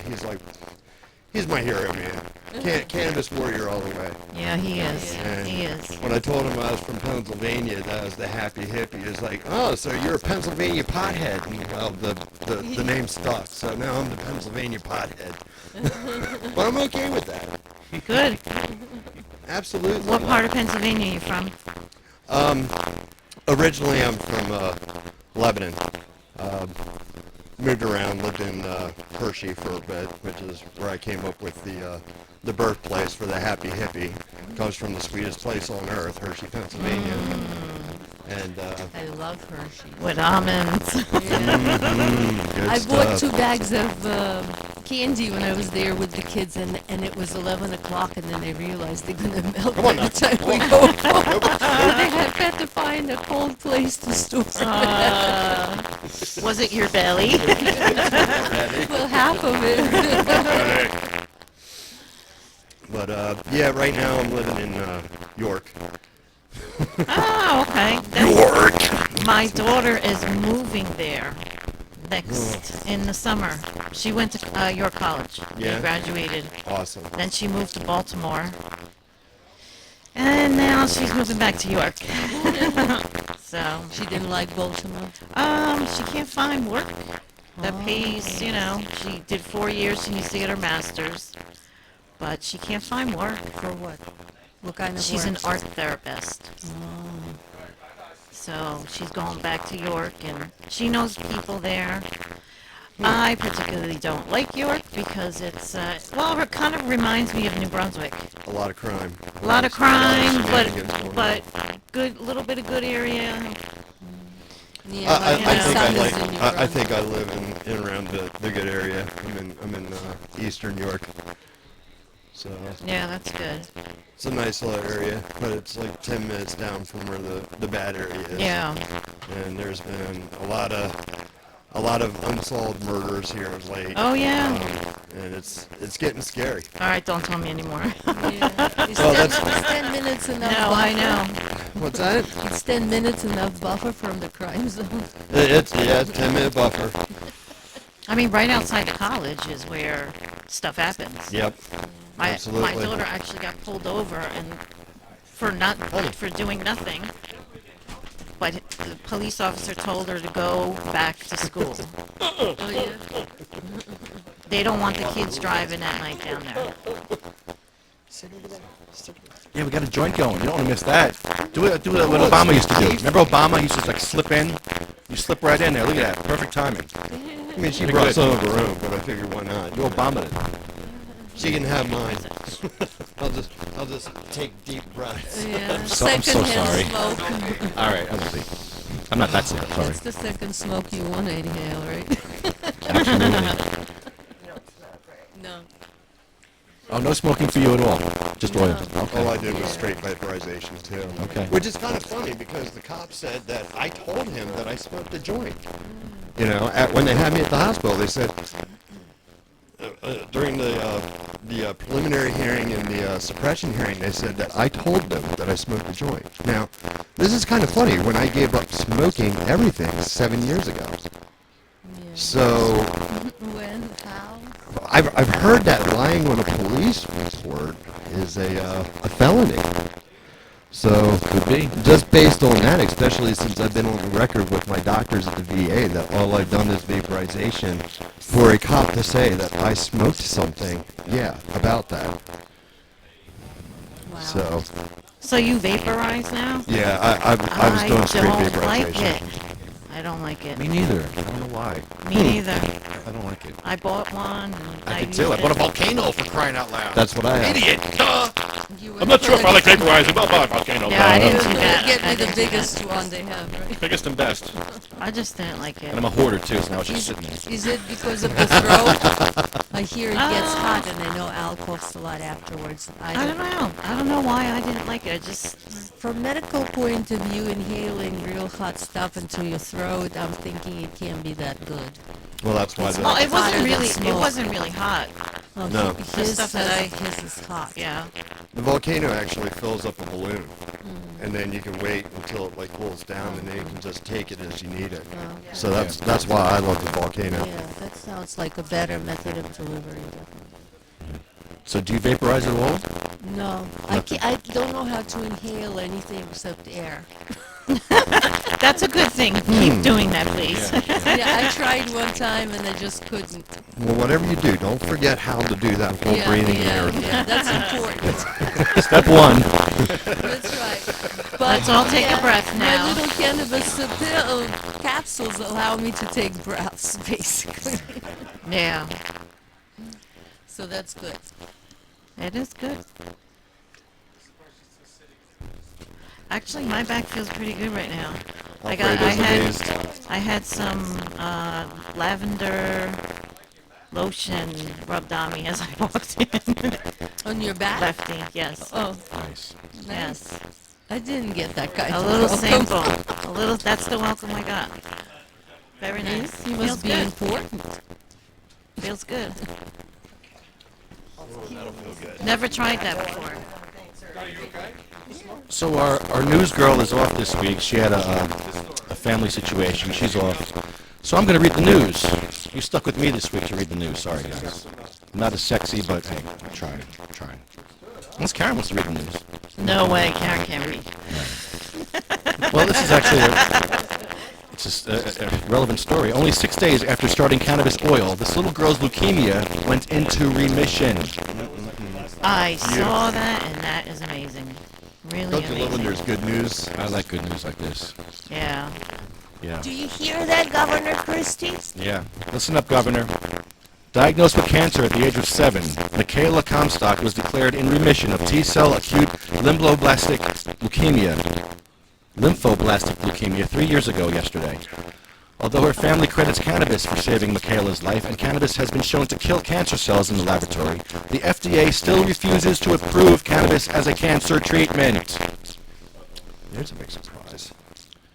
3 years ago, Michaela began showing symptoms, including a hacking cough, body aches, fever, night sweats, and a rash across her legs.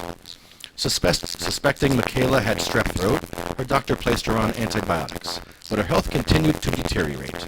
A second doctor found a large mass in her chest, pressing against her internal organs. After enduring spinal taps and bone marrow biopsies, she was diagnosed with aggressive T-cell acute lymphoblastic leukemia.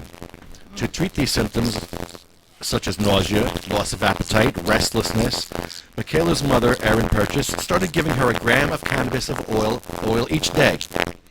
Michaela usually ingests the cannabis either in a pill form or a brownie baked with marijuana-laced butter.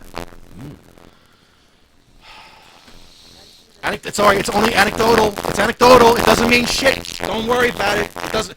Yeah. Nothing to see here. Nothing to see here. Sorry. How can people ignore that? How? Throw enough money in front of them. How? How can you ignore that? I read these stories and it touches my heart. How come people are cold? Let's just get it done. Alfred, are you leaving? Not yet. Oh, okay. Oh, yeah, we're going to eat. We're going to eat some crispy burgers. Okay, good. I'm afraid. Crispy burgers. Well, I'm going to race you to the bathroom later. Oh. You know how big this thing is? It's huge. It's like this big. I know. I could only. I've only eaten half of this. It's horrible. But you only eaten half too. It's so big. It's good, but it's horrible because it's so big. It's good. Yeah, the cat. I'll eat the whole damn thing. Jumped right in. The cat was up in there. Just jumped out, looked around, and jumped right back up. Okay. Why don't we take a quick break then? Or should we not? Should we not? I just want a little You just want to move? All right. Do you we can do mind? that. You know I'll- why? Because I can't sit on this chair. The We'll come back. JJ, I was going to try that vagina one. or snitty I'll or just play this. snoopy or cookie or something. The JJ. Vagina. Oh, Boobs, what is it? ass, Vagina. I have a game we could play. Ooh, I'll lay on that. There you go, massager. Karen likes massagers. Oh, So yes. I heard that about you. Yeah, I heard you like those electrical thing that massages you. Well, I have a giant chair, big brown leather chair. Oh no. Hanging out of her there. Oh no. It's just like, Dude, did we just fuck up your drug test? Oh no. Les Stark, he won't be working for you just yet. It'll be another month. Sorry. That's right. Here, just take a hit then. Fuck it. No, I wouldn't give it to you. I would not do that to you. I follow Kuno. I trust me. I'm a very stalwart person.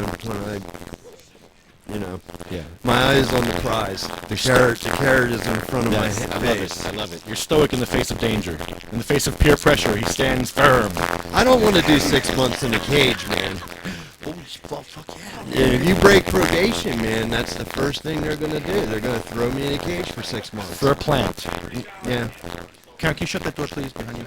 They throw you in a cage for a fucking plant, really. Yep. Well, in Pennsylvania, yeah, I believe it. In Pennsylvania, they're out of control over there. You got those politicians that are idiots. Well, from the one thing I saw, it's the 5th most corrupt state in the country. How do they judge that?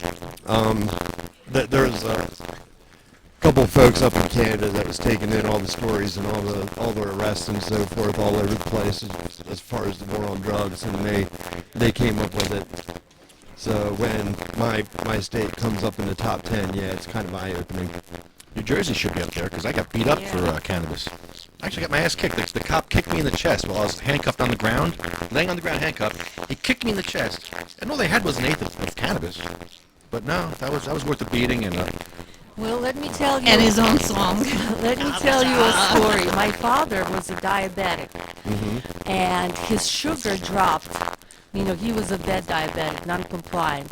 So his sugar dropped one day when he's on Route 18. And so he went, did something crazy, went between the cars and a divider or something. I don't know how he didn't, total his car and didn't die in this accident. But when the cops came, he was out of it because he's diabetic. So instead of checking his wallet for his name and credentials, what did they do? They drop him on the floor and they cuffed him so hard that he had to have surgery afterwards on his wrist. He was all beat up. They had him on the floor with the foot on top of his chest or his back or whatever before they bothered to check his credentials. And meanwhile, his sugar is still dropping. You know, they could have just given him Pepsi, which he always had. But it's even when it's not weed, they're just a-holes all the way around. Bullies And with this is going back like 10 ACAB. years ago. It's not even like now that it's awful. It's just getting worse. I take the oath very seriously when I joined up for the military about protecting American citizens from enemies both foreign and domestic. Well, thank And you when for I your tell service. you that we have a lot of enemies domestically, more than outside. up Yeah. in Government. the system. Yeah. About that. Absolutely. Oh, Absolutely. I'm on the same page with you, definitely. When And nobody's doing anything about it. Everybody knows, and it's like, is this becoming the normal, the new norm now? Is this what we have to tell our children now? This is the norm? No, we have Cops to teach beat our you up? children to stand up and fight Even for if their rights. the bully's the cop, right? That's right.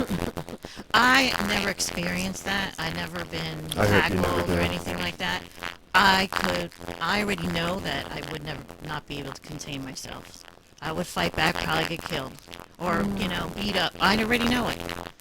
There's no way I would go for it.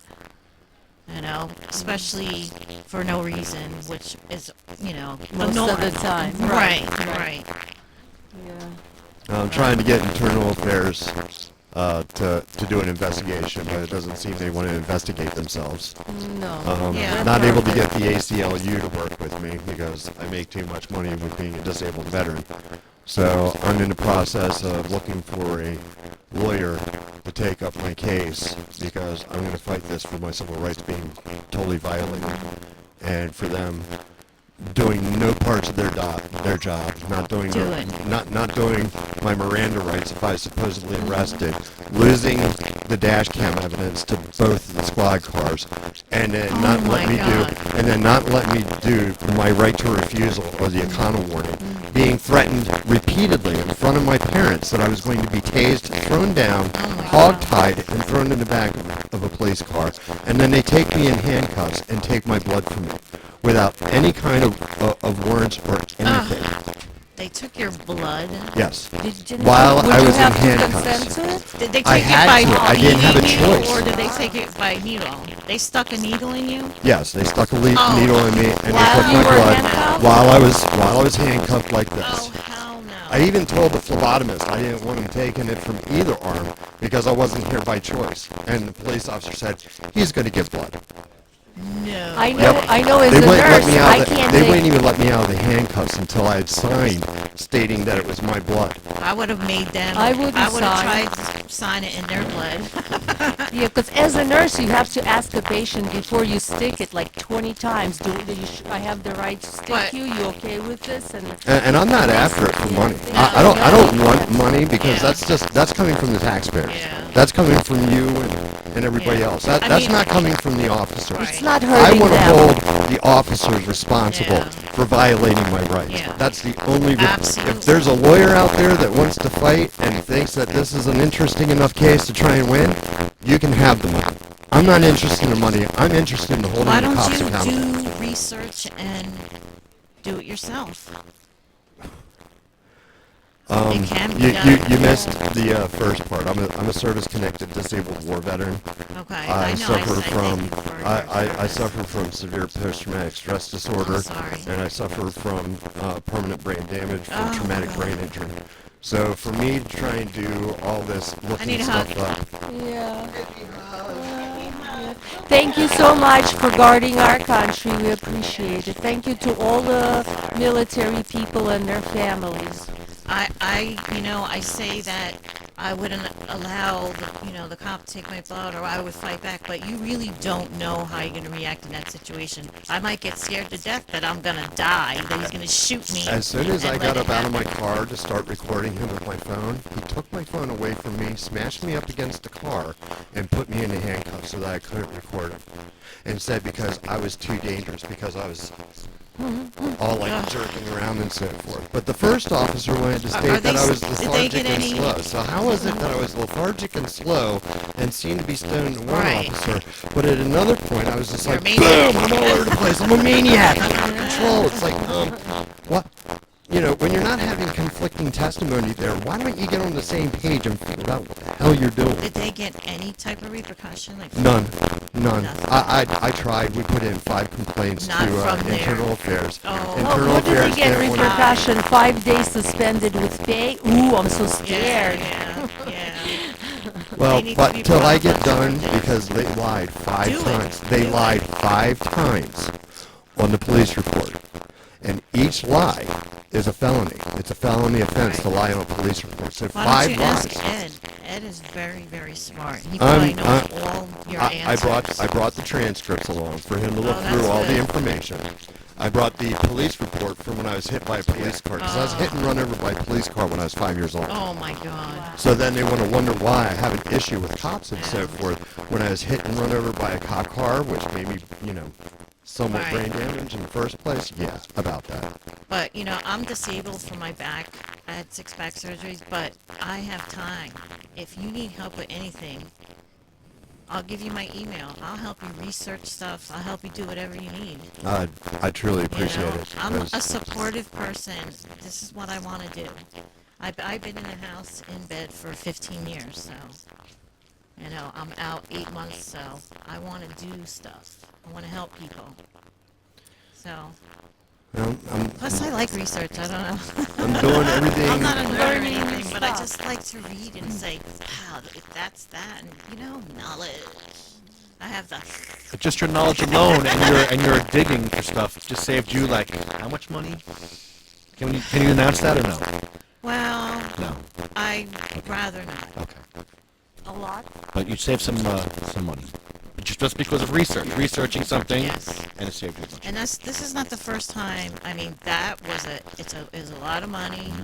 That's a good one. And all these years, we never got any type of help, so that was a help. That's amazing. But I found, when I'm out workers' comp, I worked for the post office. Yeah.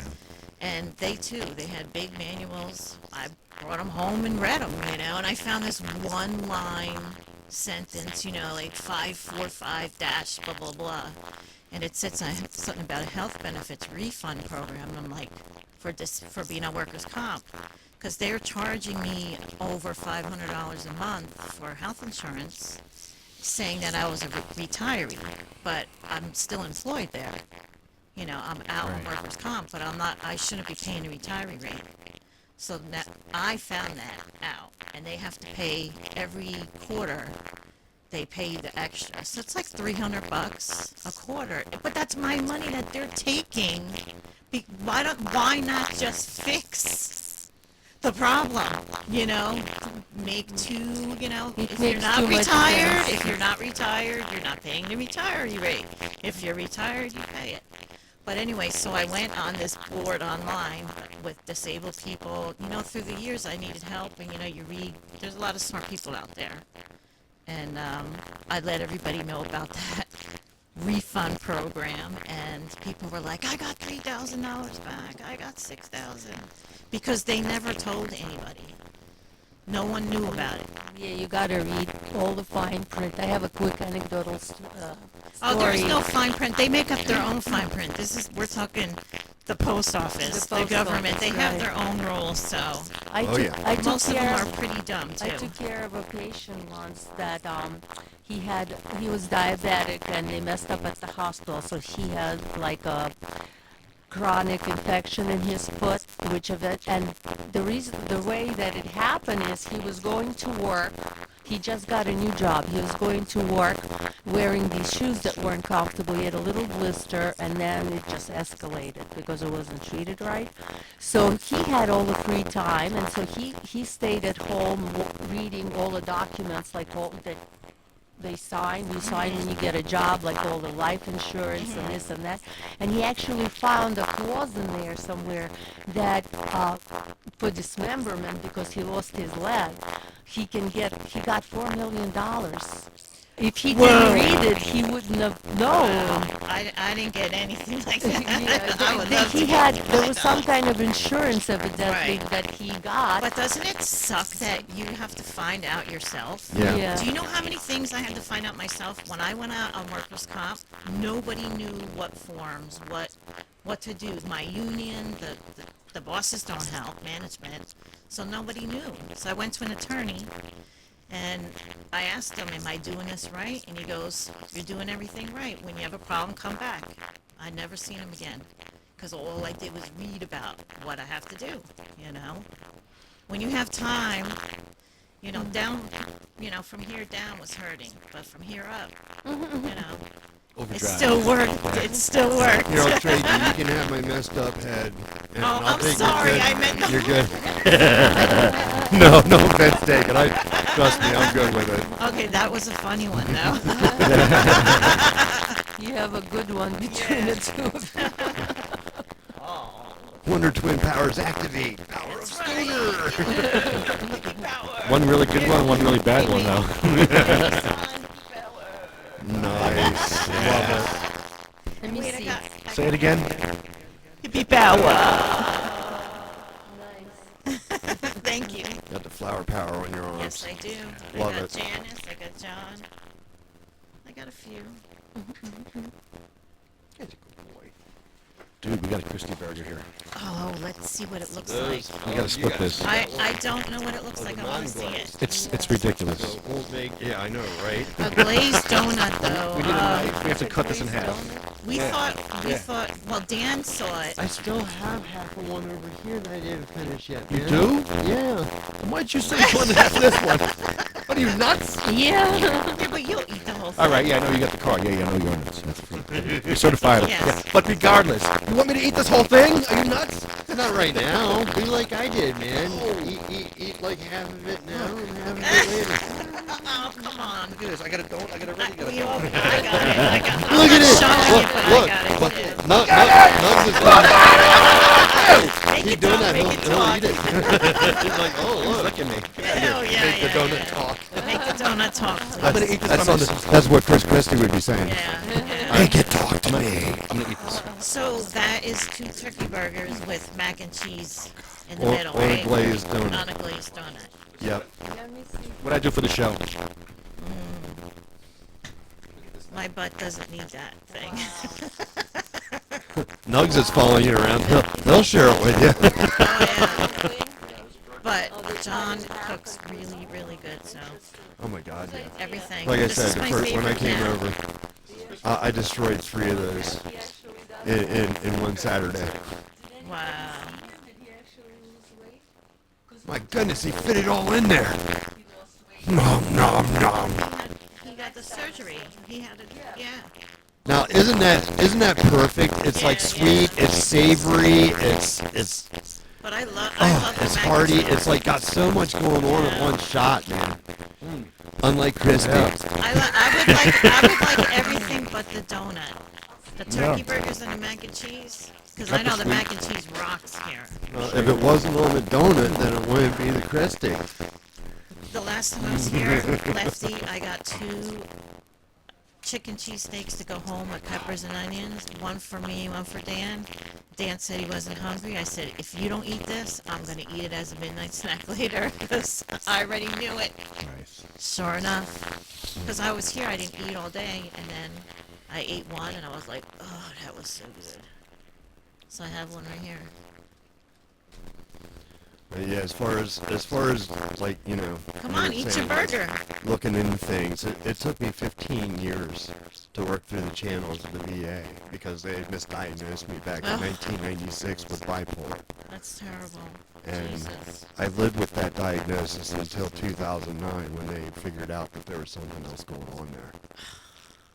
Oh my goodness. So I suffered from severe PTSD, never got the help for it when I really needed the help for it. Are you using cannabis for it? I was, yes I was, Wow. for 21 years. Oh. I hit the deer wearing most of my stuff. When you add me on Facebook, you'll see all the tie-dye and all the things. I was in head-to-toe tie-dye, driving a blue Volkswagen Beetle.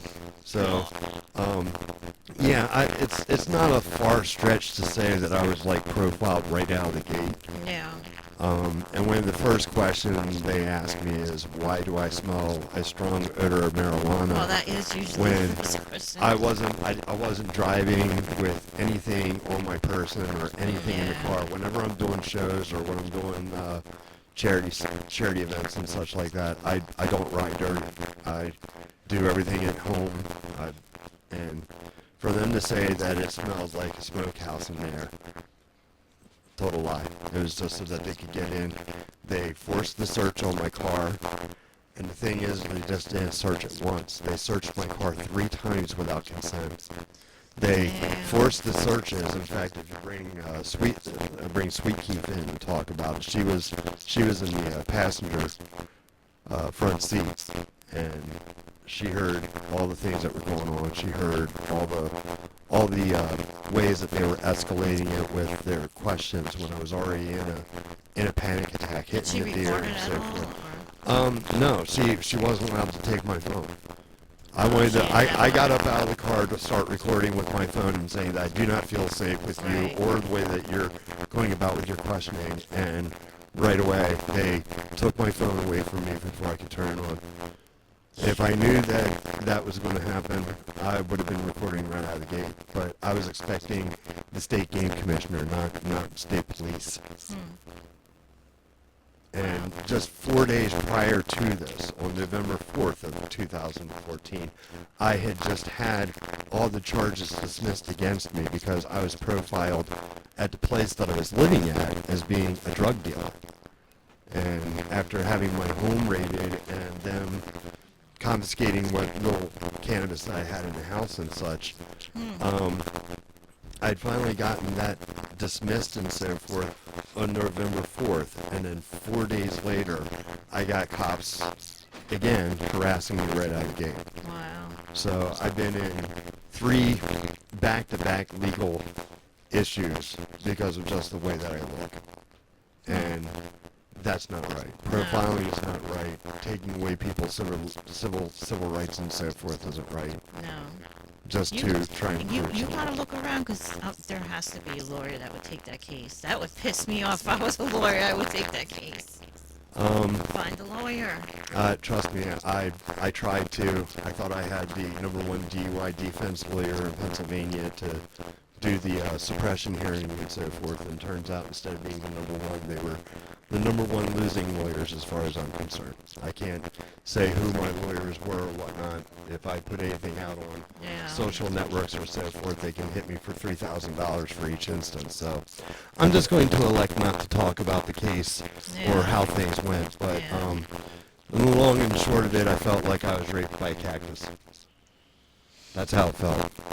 And on that, I'm going to let her talk about it because she was there that day, since I'm not allowed to relate about it personally. Oh, you were there that day. Oh boy. Oh boy. That must have been shocking.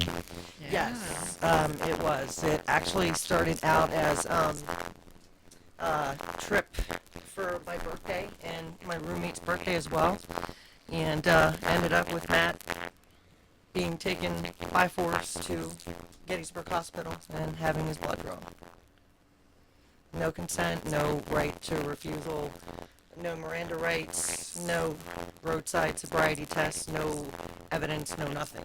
Wow. No consent whatsoever. As a matter of fact, at one point, I asked both the officers if their video, was recording in their cruisers, and they both said yes. Both vehicles were recording. Well, then there was no recording. It was corrupted, at a later date, supposedly. So. Yeah, so they Yeah, say. so. Grab that microphone out there. Yeah, there was it escalated so quickly from hitting a deer, and, the female officer that responded, she was pretty calm, pretty respectful. It was just, when the male officer got there, and it escalated, instantly. His attitude was abrasive, he was rude, disrespectful, Did they make you get out of the car also? Yeah, well, they asked, the female officer asked, everyone's name and address and phone number, and so, we just gave it, nothing to hide, and she said she was calling a record to come and tow the car, because it was undrivable, and so everybody waited in the car, and she went and she ran names, and she said that one of the passengers was not cooperating, and didn't give her a proper name. What had happened was the passenger was our roommate at the time. He moved down from New York.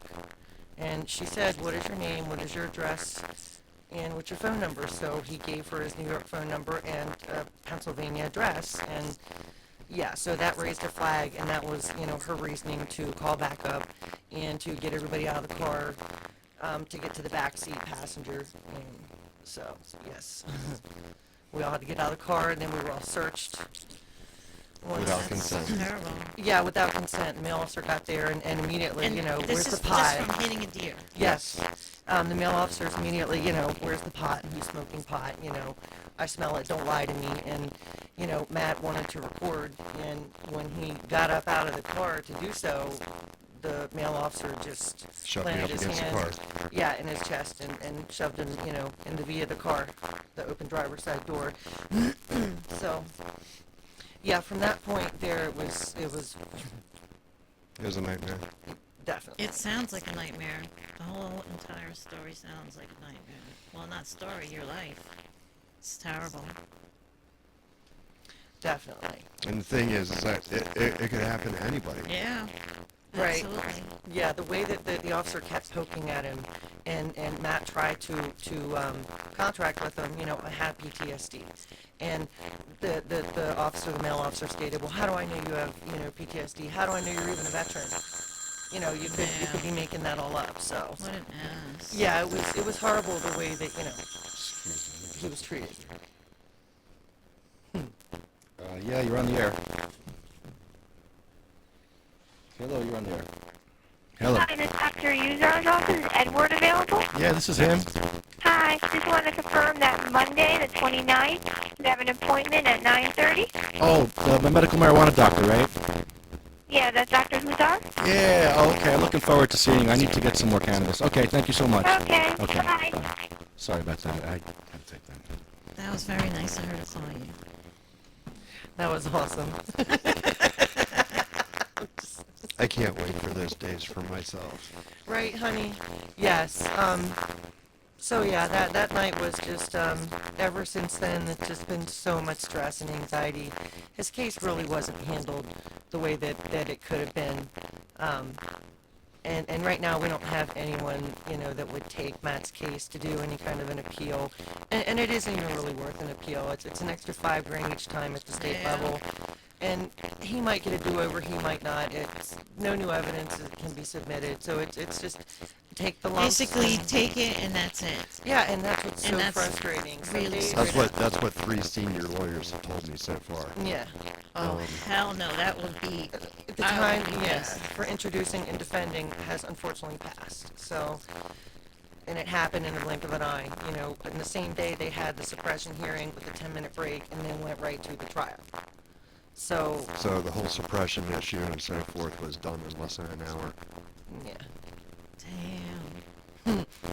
Right. So, on a lighter note, we've gotten to know, bits of Gettysburg better from going over there so many freaking times. Oh my goodness. Come here and, we're going to tell you what we think you did, and then we'll come back and, you probably did it and we have this evidence, and we'll come back on this day if you want to fight it. And was it like 6 trips later?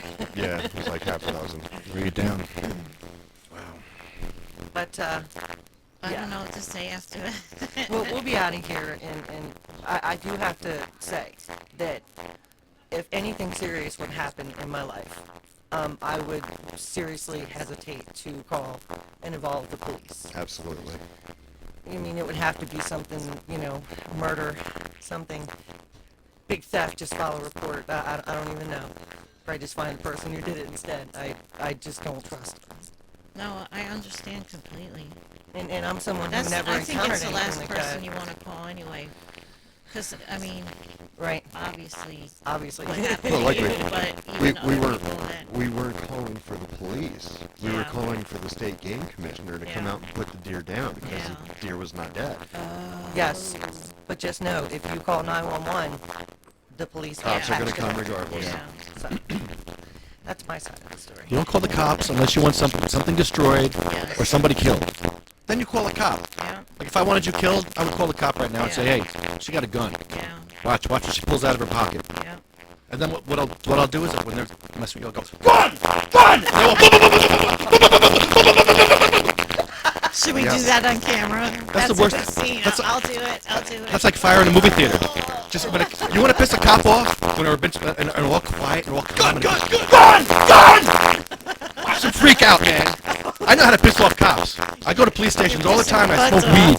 What's the matter? You know, I've seen it, man. I love it. I love smoke. You want to come with us to a police station and smoke some weed? I'd love to. As soon as I get off probation, as soon as I can. All right. It is interesting. We'll do it. I hate probation. I hate that word. I hate that word. Where are you going next, do you know? What town? It's all request week. All request season. I don't know. It's wherever you want. Brick, New Jersey. You have a list. I like going up to Brick, New Jersey. Point Pleasant, I think, is a beautiful area. That's where I like to go to vacation myself. Is Point Pleasant. Great beach area and so forth.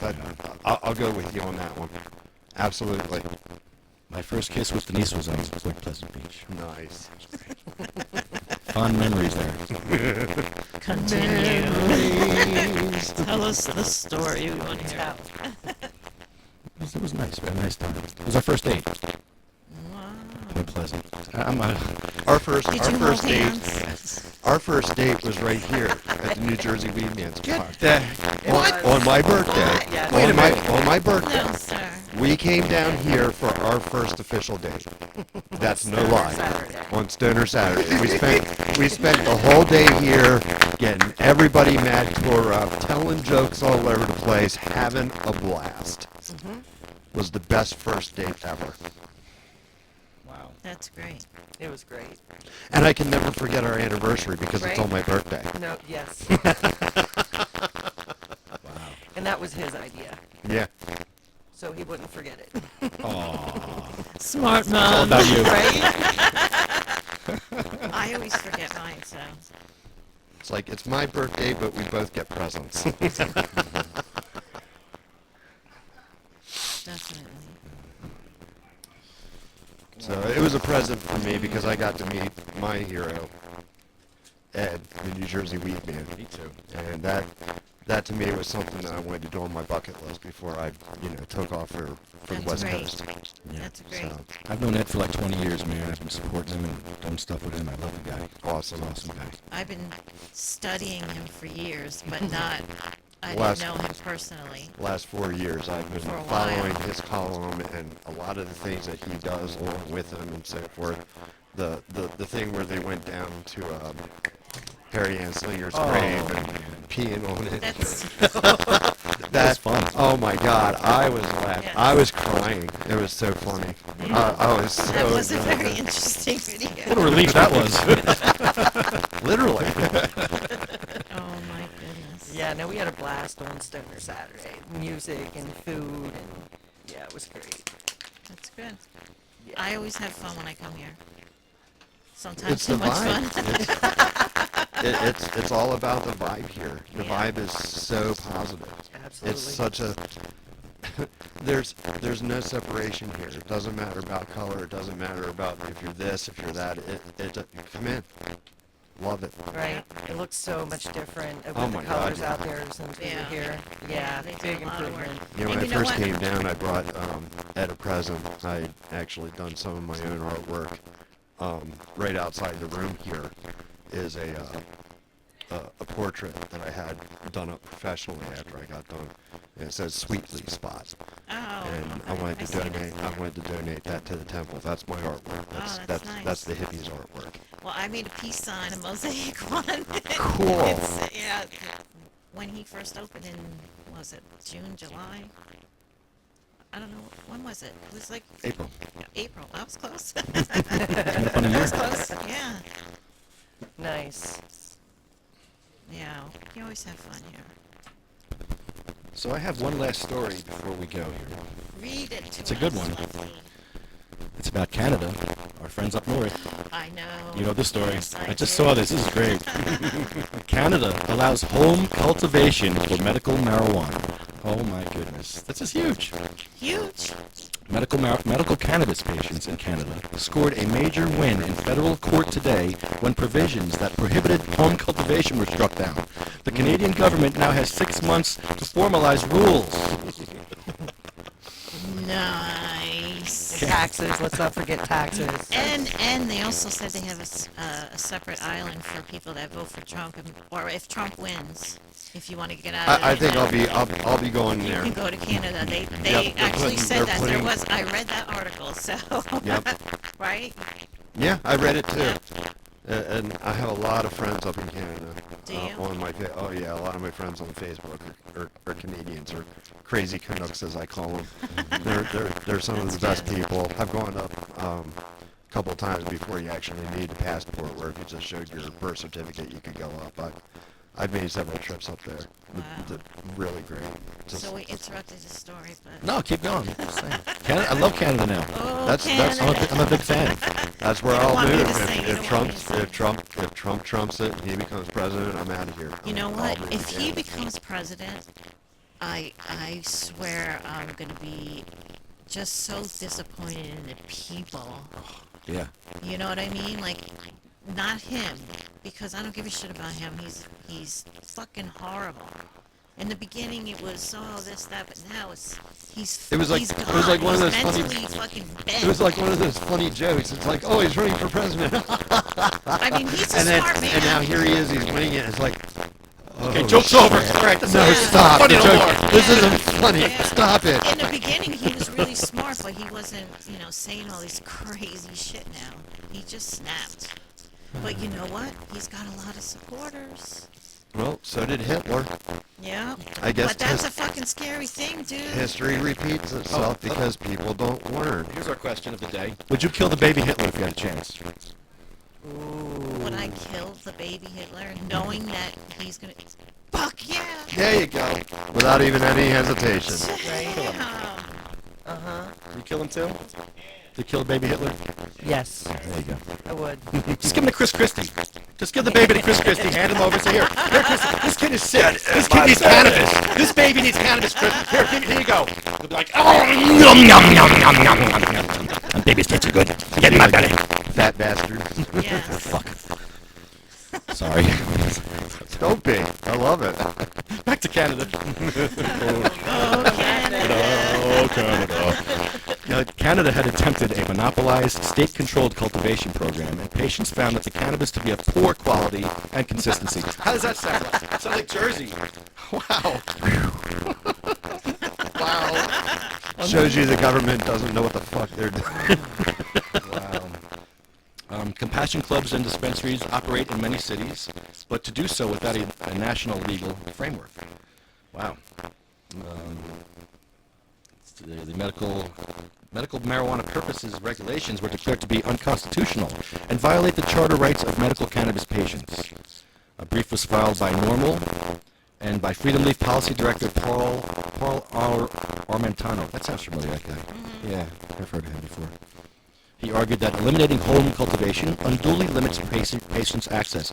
He also pointed out that state-controlled medical production and distribution programs in the U.S. have often fallen prey to undue delay and have failed to provide consistent product supply. Yeah, sounds familiar. They got 40,000 Canadians in their medical cannabis program. Wow. That's a lot. Yeah. How many are in our state? 5,000. 5,000, yeah? That many? Because, yeah, that went up. If I knew, I wouldn't have that hard of a time with it. I was actually toying around with the idea of moving here to New Jersey, but everybody's told me you Don't do it. To move to Jersey, and it's like I have no problems with the place. I love New Jersey, but they're telling me go to Colorado, go to California, go anywhere but New Jersey. And People are leaving. The taxes are so high. It's so congested. listen carefully, Chris. There's so much traffic. I mean, and the bumps, and my car is constantly, going. I have a low car. Mm-hmm. I know the feeling. It's terrible. That just driving down here kills me because the roads suck. People suck too, but They don't suck. They're scary.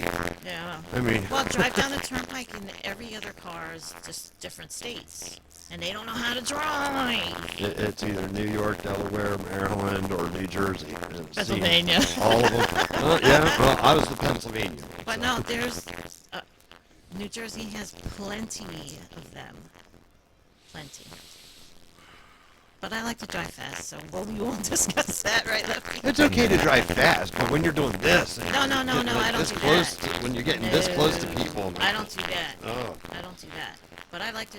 Actually, I'm gonna go to Englishtown and drive one of those the long cars. What is it? Trams. No. It's they race. Limousine.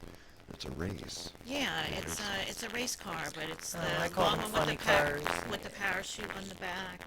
Oh, the drag cars. Dragsters, The yeah, dragsters, the funny cars. Yes, yeah. they have some kind of package where you can drive one.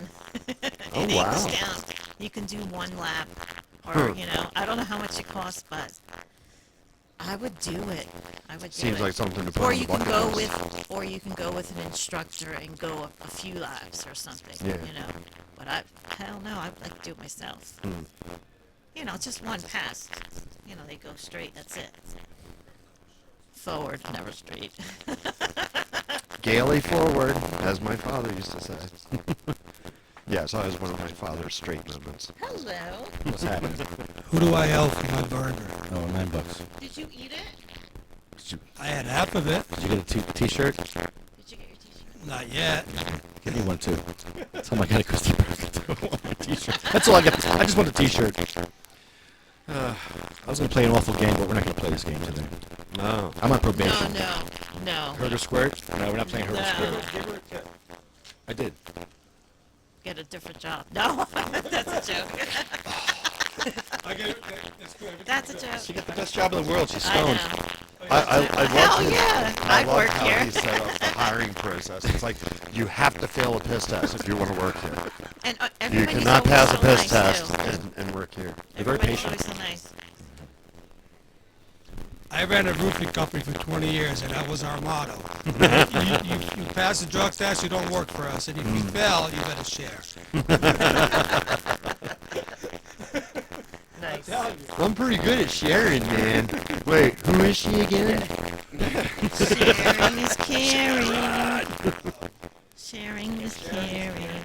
Yes. Caring. Caring. Lefty, how do you want to work out for Monday? I'm actually off on Monday. Really? Yeah. Okay. So it actually works out. You're Okay. handsome for old dude. You want to go up there? We can go up there early if you like. It's up to you. Yeah, early probably better. Okay. You know, just, All right. I'm gonna give you my number. Yeah, I might have it, but I'll take it anyway. You're awesome. Thank you. Because she needs help, man, and she's desperate. We're all desperate to help her. This is what we're about. Yeah. I mean, I got a lot of help when I didn't know what to do. Even though I've been smoking this shit for all this, I got a lot of help from this community from day one when I was in tears at the State House. Everybody, I mean, I don't want to mention names, but I had one guy put a bottle of tincture in my hand. He disappeared, and I didn't find out who it was for a year and a half. I met him at the New York Harvest Festival over the summer. He goes, "You know who I am?" I'm like, I have no idea. He goes, "I gave you a bottle of tincture for your wife." I'm like, I chased him down. I hugged him. He thought I was Creeper! Thanks, Alfredo. Awesome, man. Awesome. Patrick, can you hear us? You're on the air. Yeah, I can hear you. Hey, Patrick. How you doing, buddy? It's so good to hear your voice. Just woke up from a little after. Oh, you just woke up? That's all right. Yeah. That's all right. Patrick, you got a hell of a story. You were driving home and trying to get home from your trip, and somebody had, I guess somebody had something in the car they shouldn't have, and you got caught up in that. And, man, you were facing a lot of time. Yeah, what happened, man? It was a long court battle. I couldn't get on Facebook or nothing because I don't get caught up with anything else. Right. And then long story short, now I got 2 years probation. Okay, so you got how many years probation? 2 years probation? 2 years, yeah. It cost like $15,000 for the lawyer. And how much cannabis was involved? 8 pounds, 8.8. 8 pounds. That's about a couple months' supply for me. Yeah, well, you got to make oil. If you're making oil, that's nothing. If you have someone with brain cancer, that's nothing, man. No, I know. I'm just happy to be home with my family. That's great, man. Congratulations. I'm glad you're getting the hell out of there. Thank you. Yeah. So what's going on, man? How are you? Good. I'm working nights now, doing security. Keep all my I's dotted and my T's crossed. They're watching me pretty hard now. They did a pre-sentence investigation. So they say, what are you doing for work? Where are you living? Who's your best friend? All that bullshit. Right. Yeah. What a pain in the ass. Oh my god, it was crazy. I was like, I don't even talk to my mom as much as I was talking to these people.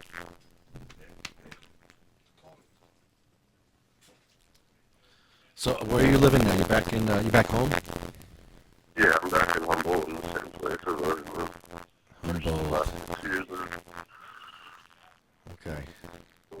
I know you got good oil up there. Oh yeah.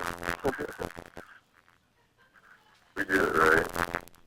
I'm trying to get a good recipe for this kid Chad, and we got people helping. You're welcome.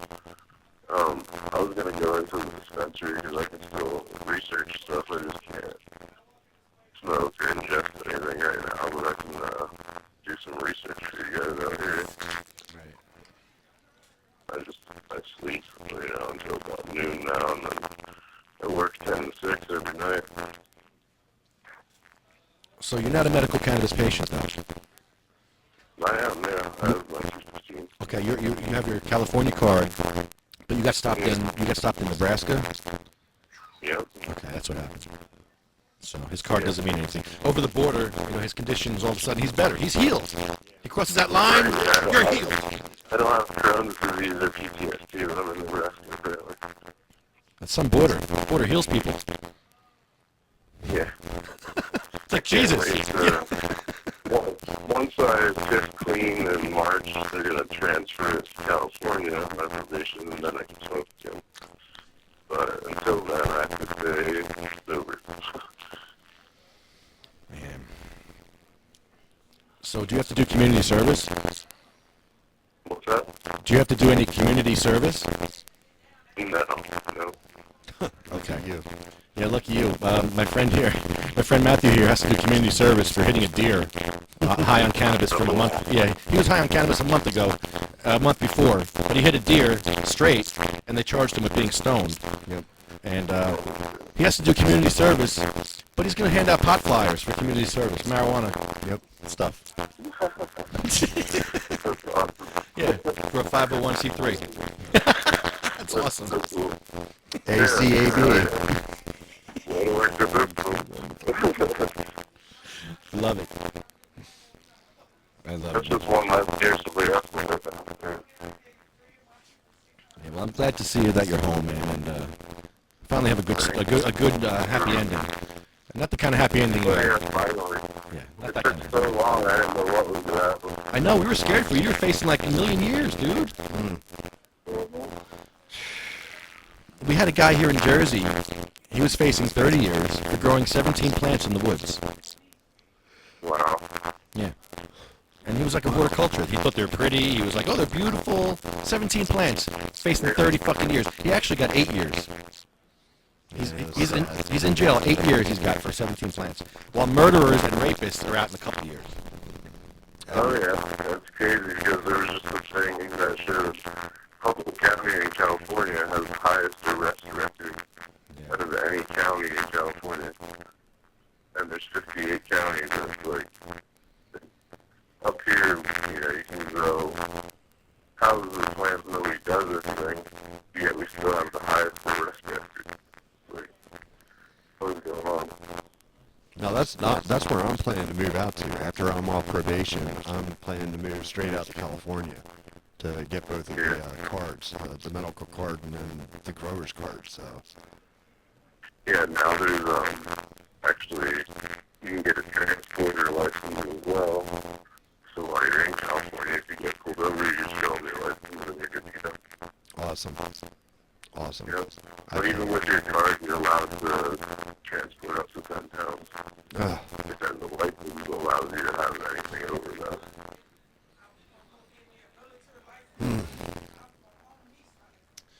Well, thank you, Patrick. We're about to end the show, so thanks for calling in. I appreciate it. Right on. You guys have a good day. You too, man. Strong, brother. Be good. Thank you. Yep. Love that guy. Patrick Pants in the house. Yeah. 8 pounds in Nebraska. Ooh. Facing like 30 years or whatever. He was facing like a million years. He was facing that cactus in his butt, too. Glad to hear he got to go home. Yeah. I mean, it's unfortunate he's not going to be able to use, but that's, I mean... I'll take it. I'll take that. Yeah, instead of 8 years or however many, 30 years or, no one should be put in a cage ever a plant. Nobody. It's just wrong. Joe Rogan, smacked that one out of the park.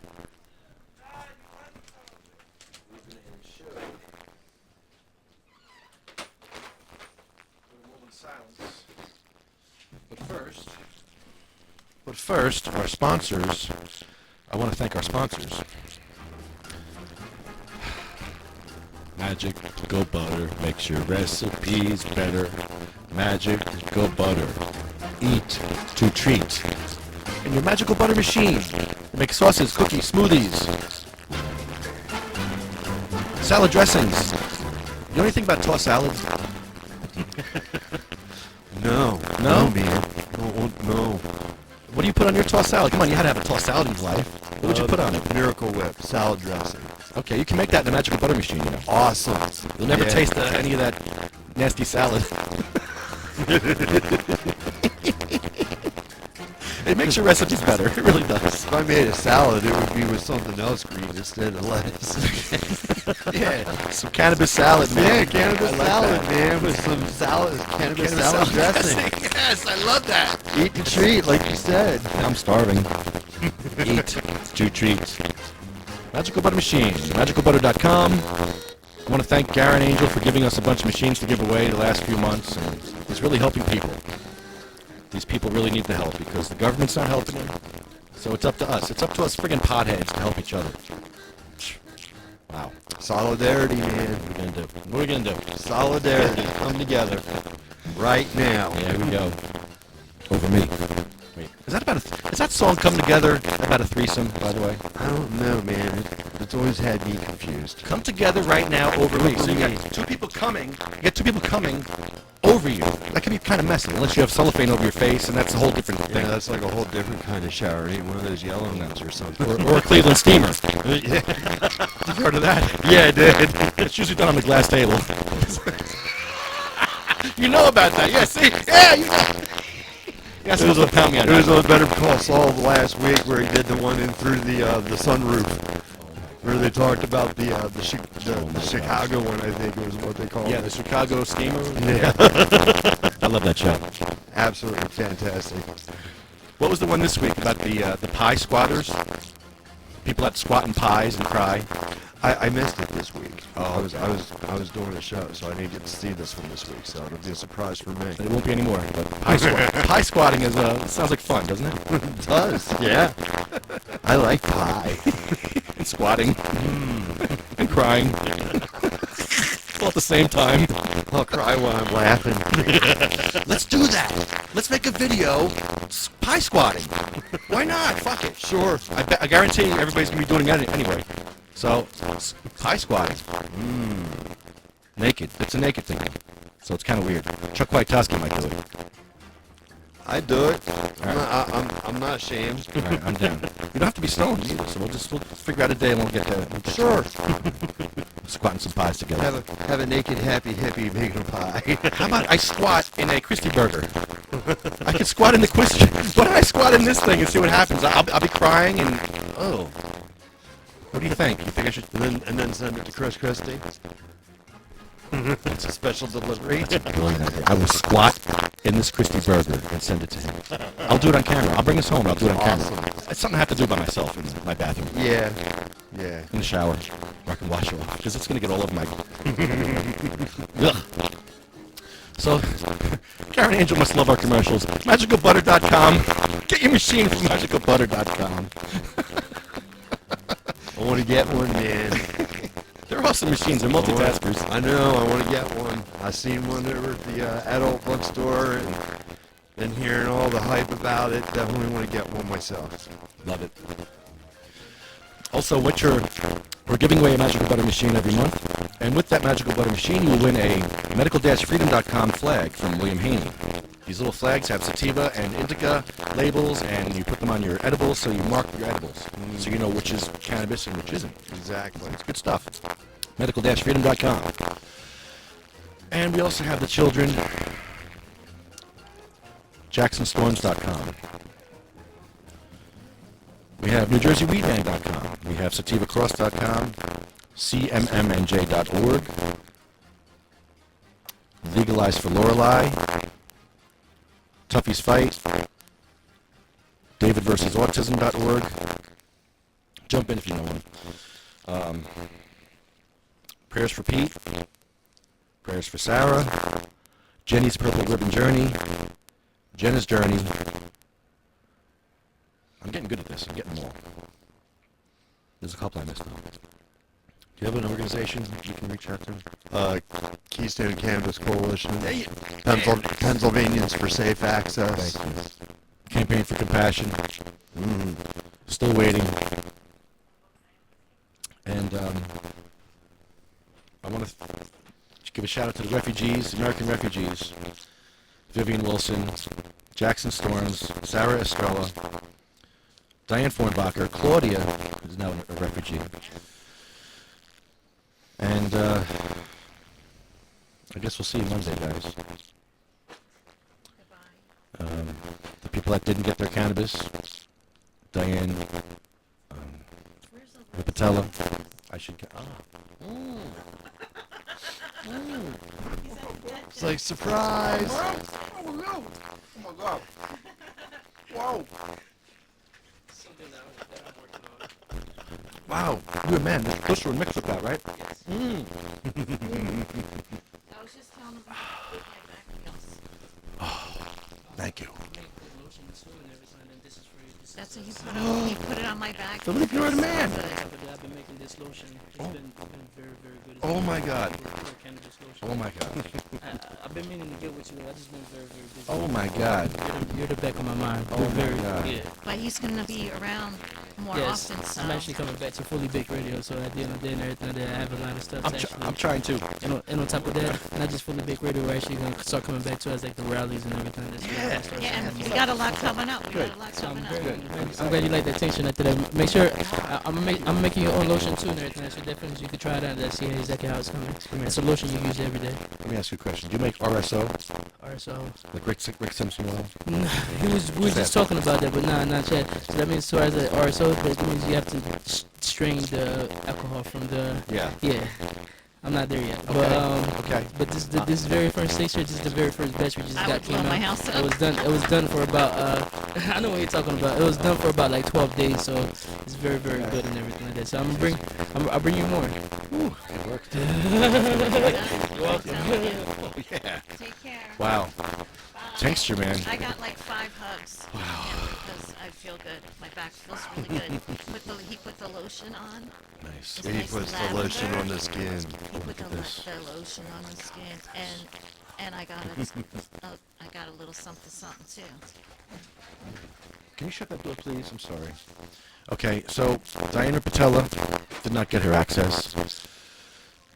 Sabina Rose died before she could get her access to legal cannabis. Cheryl Miller died before she could get access to legal cannabis.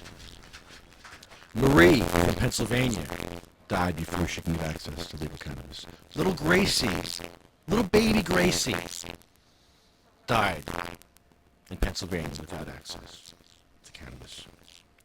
This makes me sick because I know there's going to be more and more and more. The more we wait, the more people die. Yeah. And it's horrible. It is horrible. So with that, it's a moment of silence.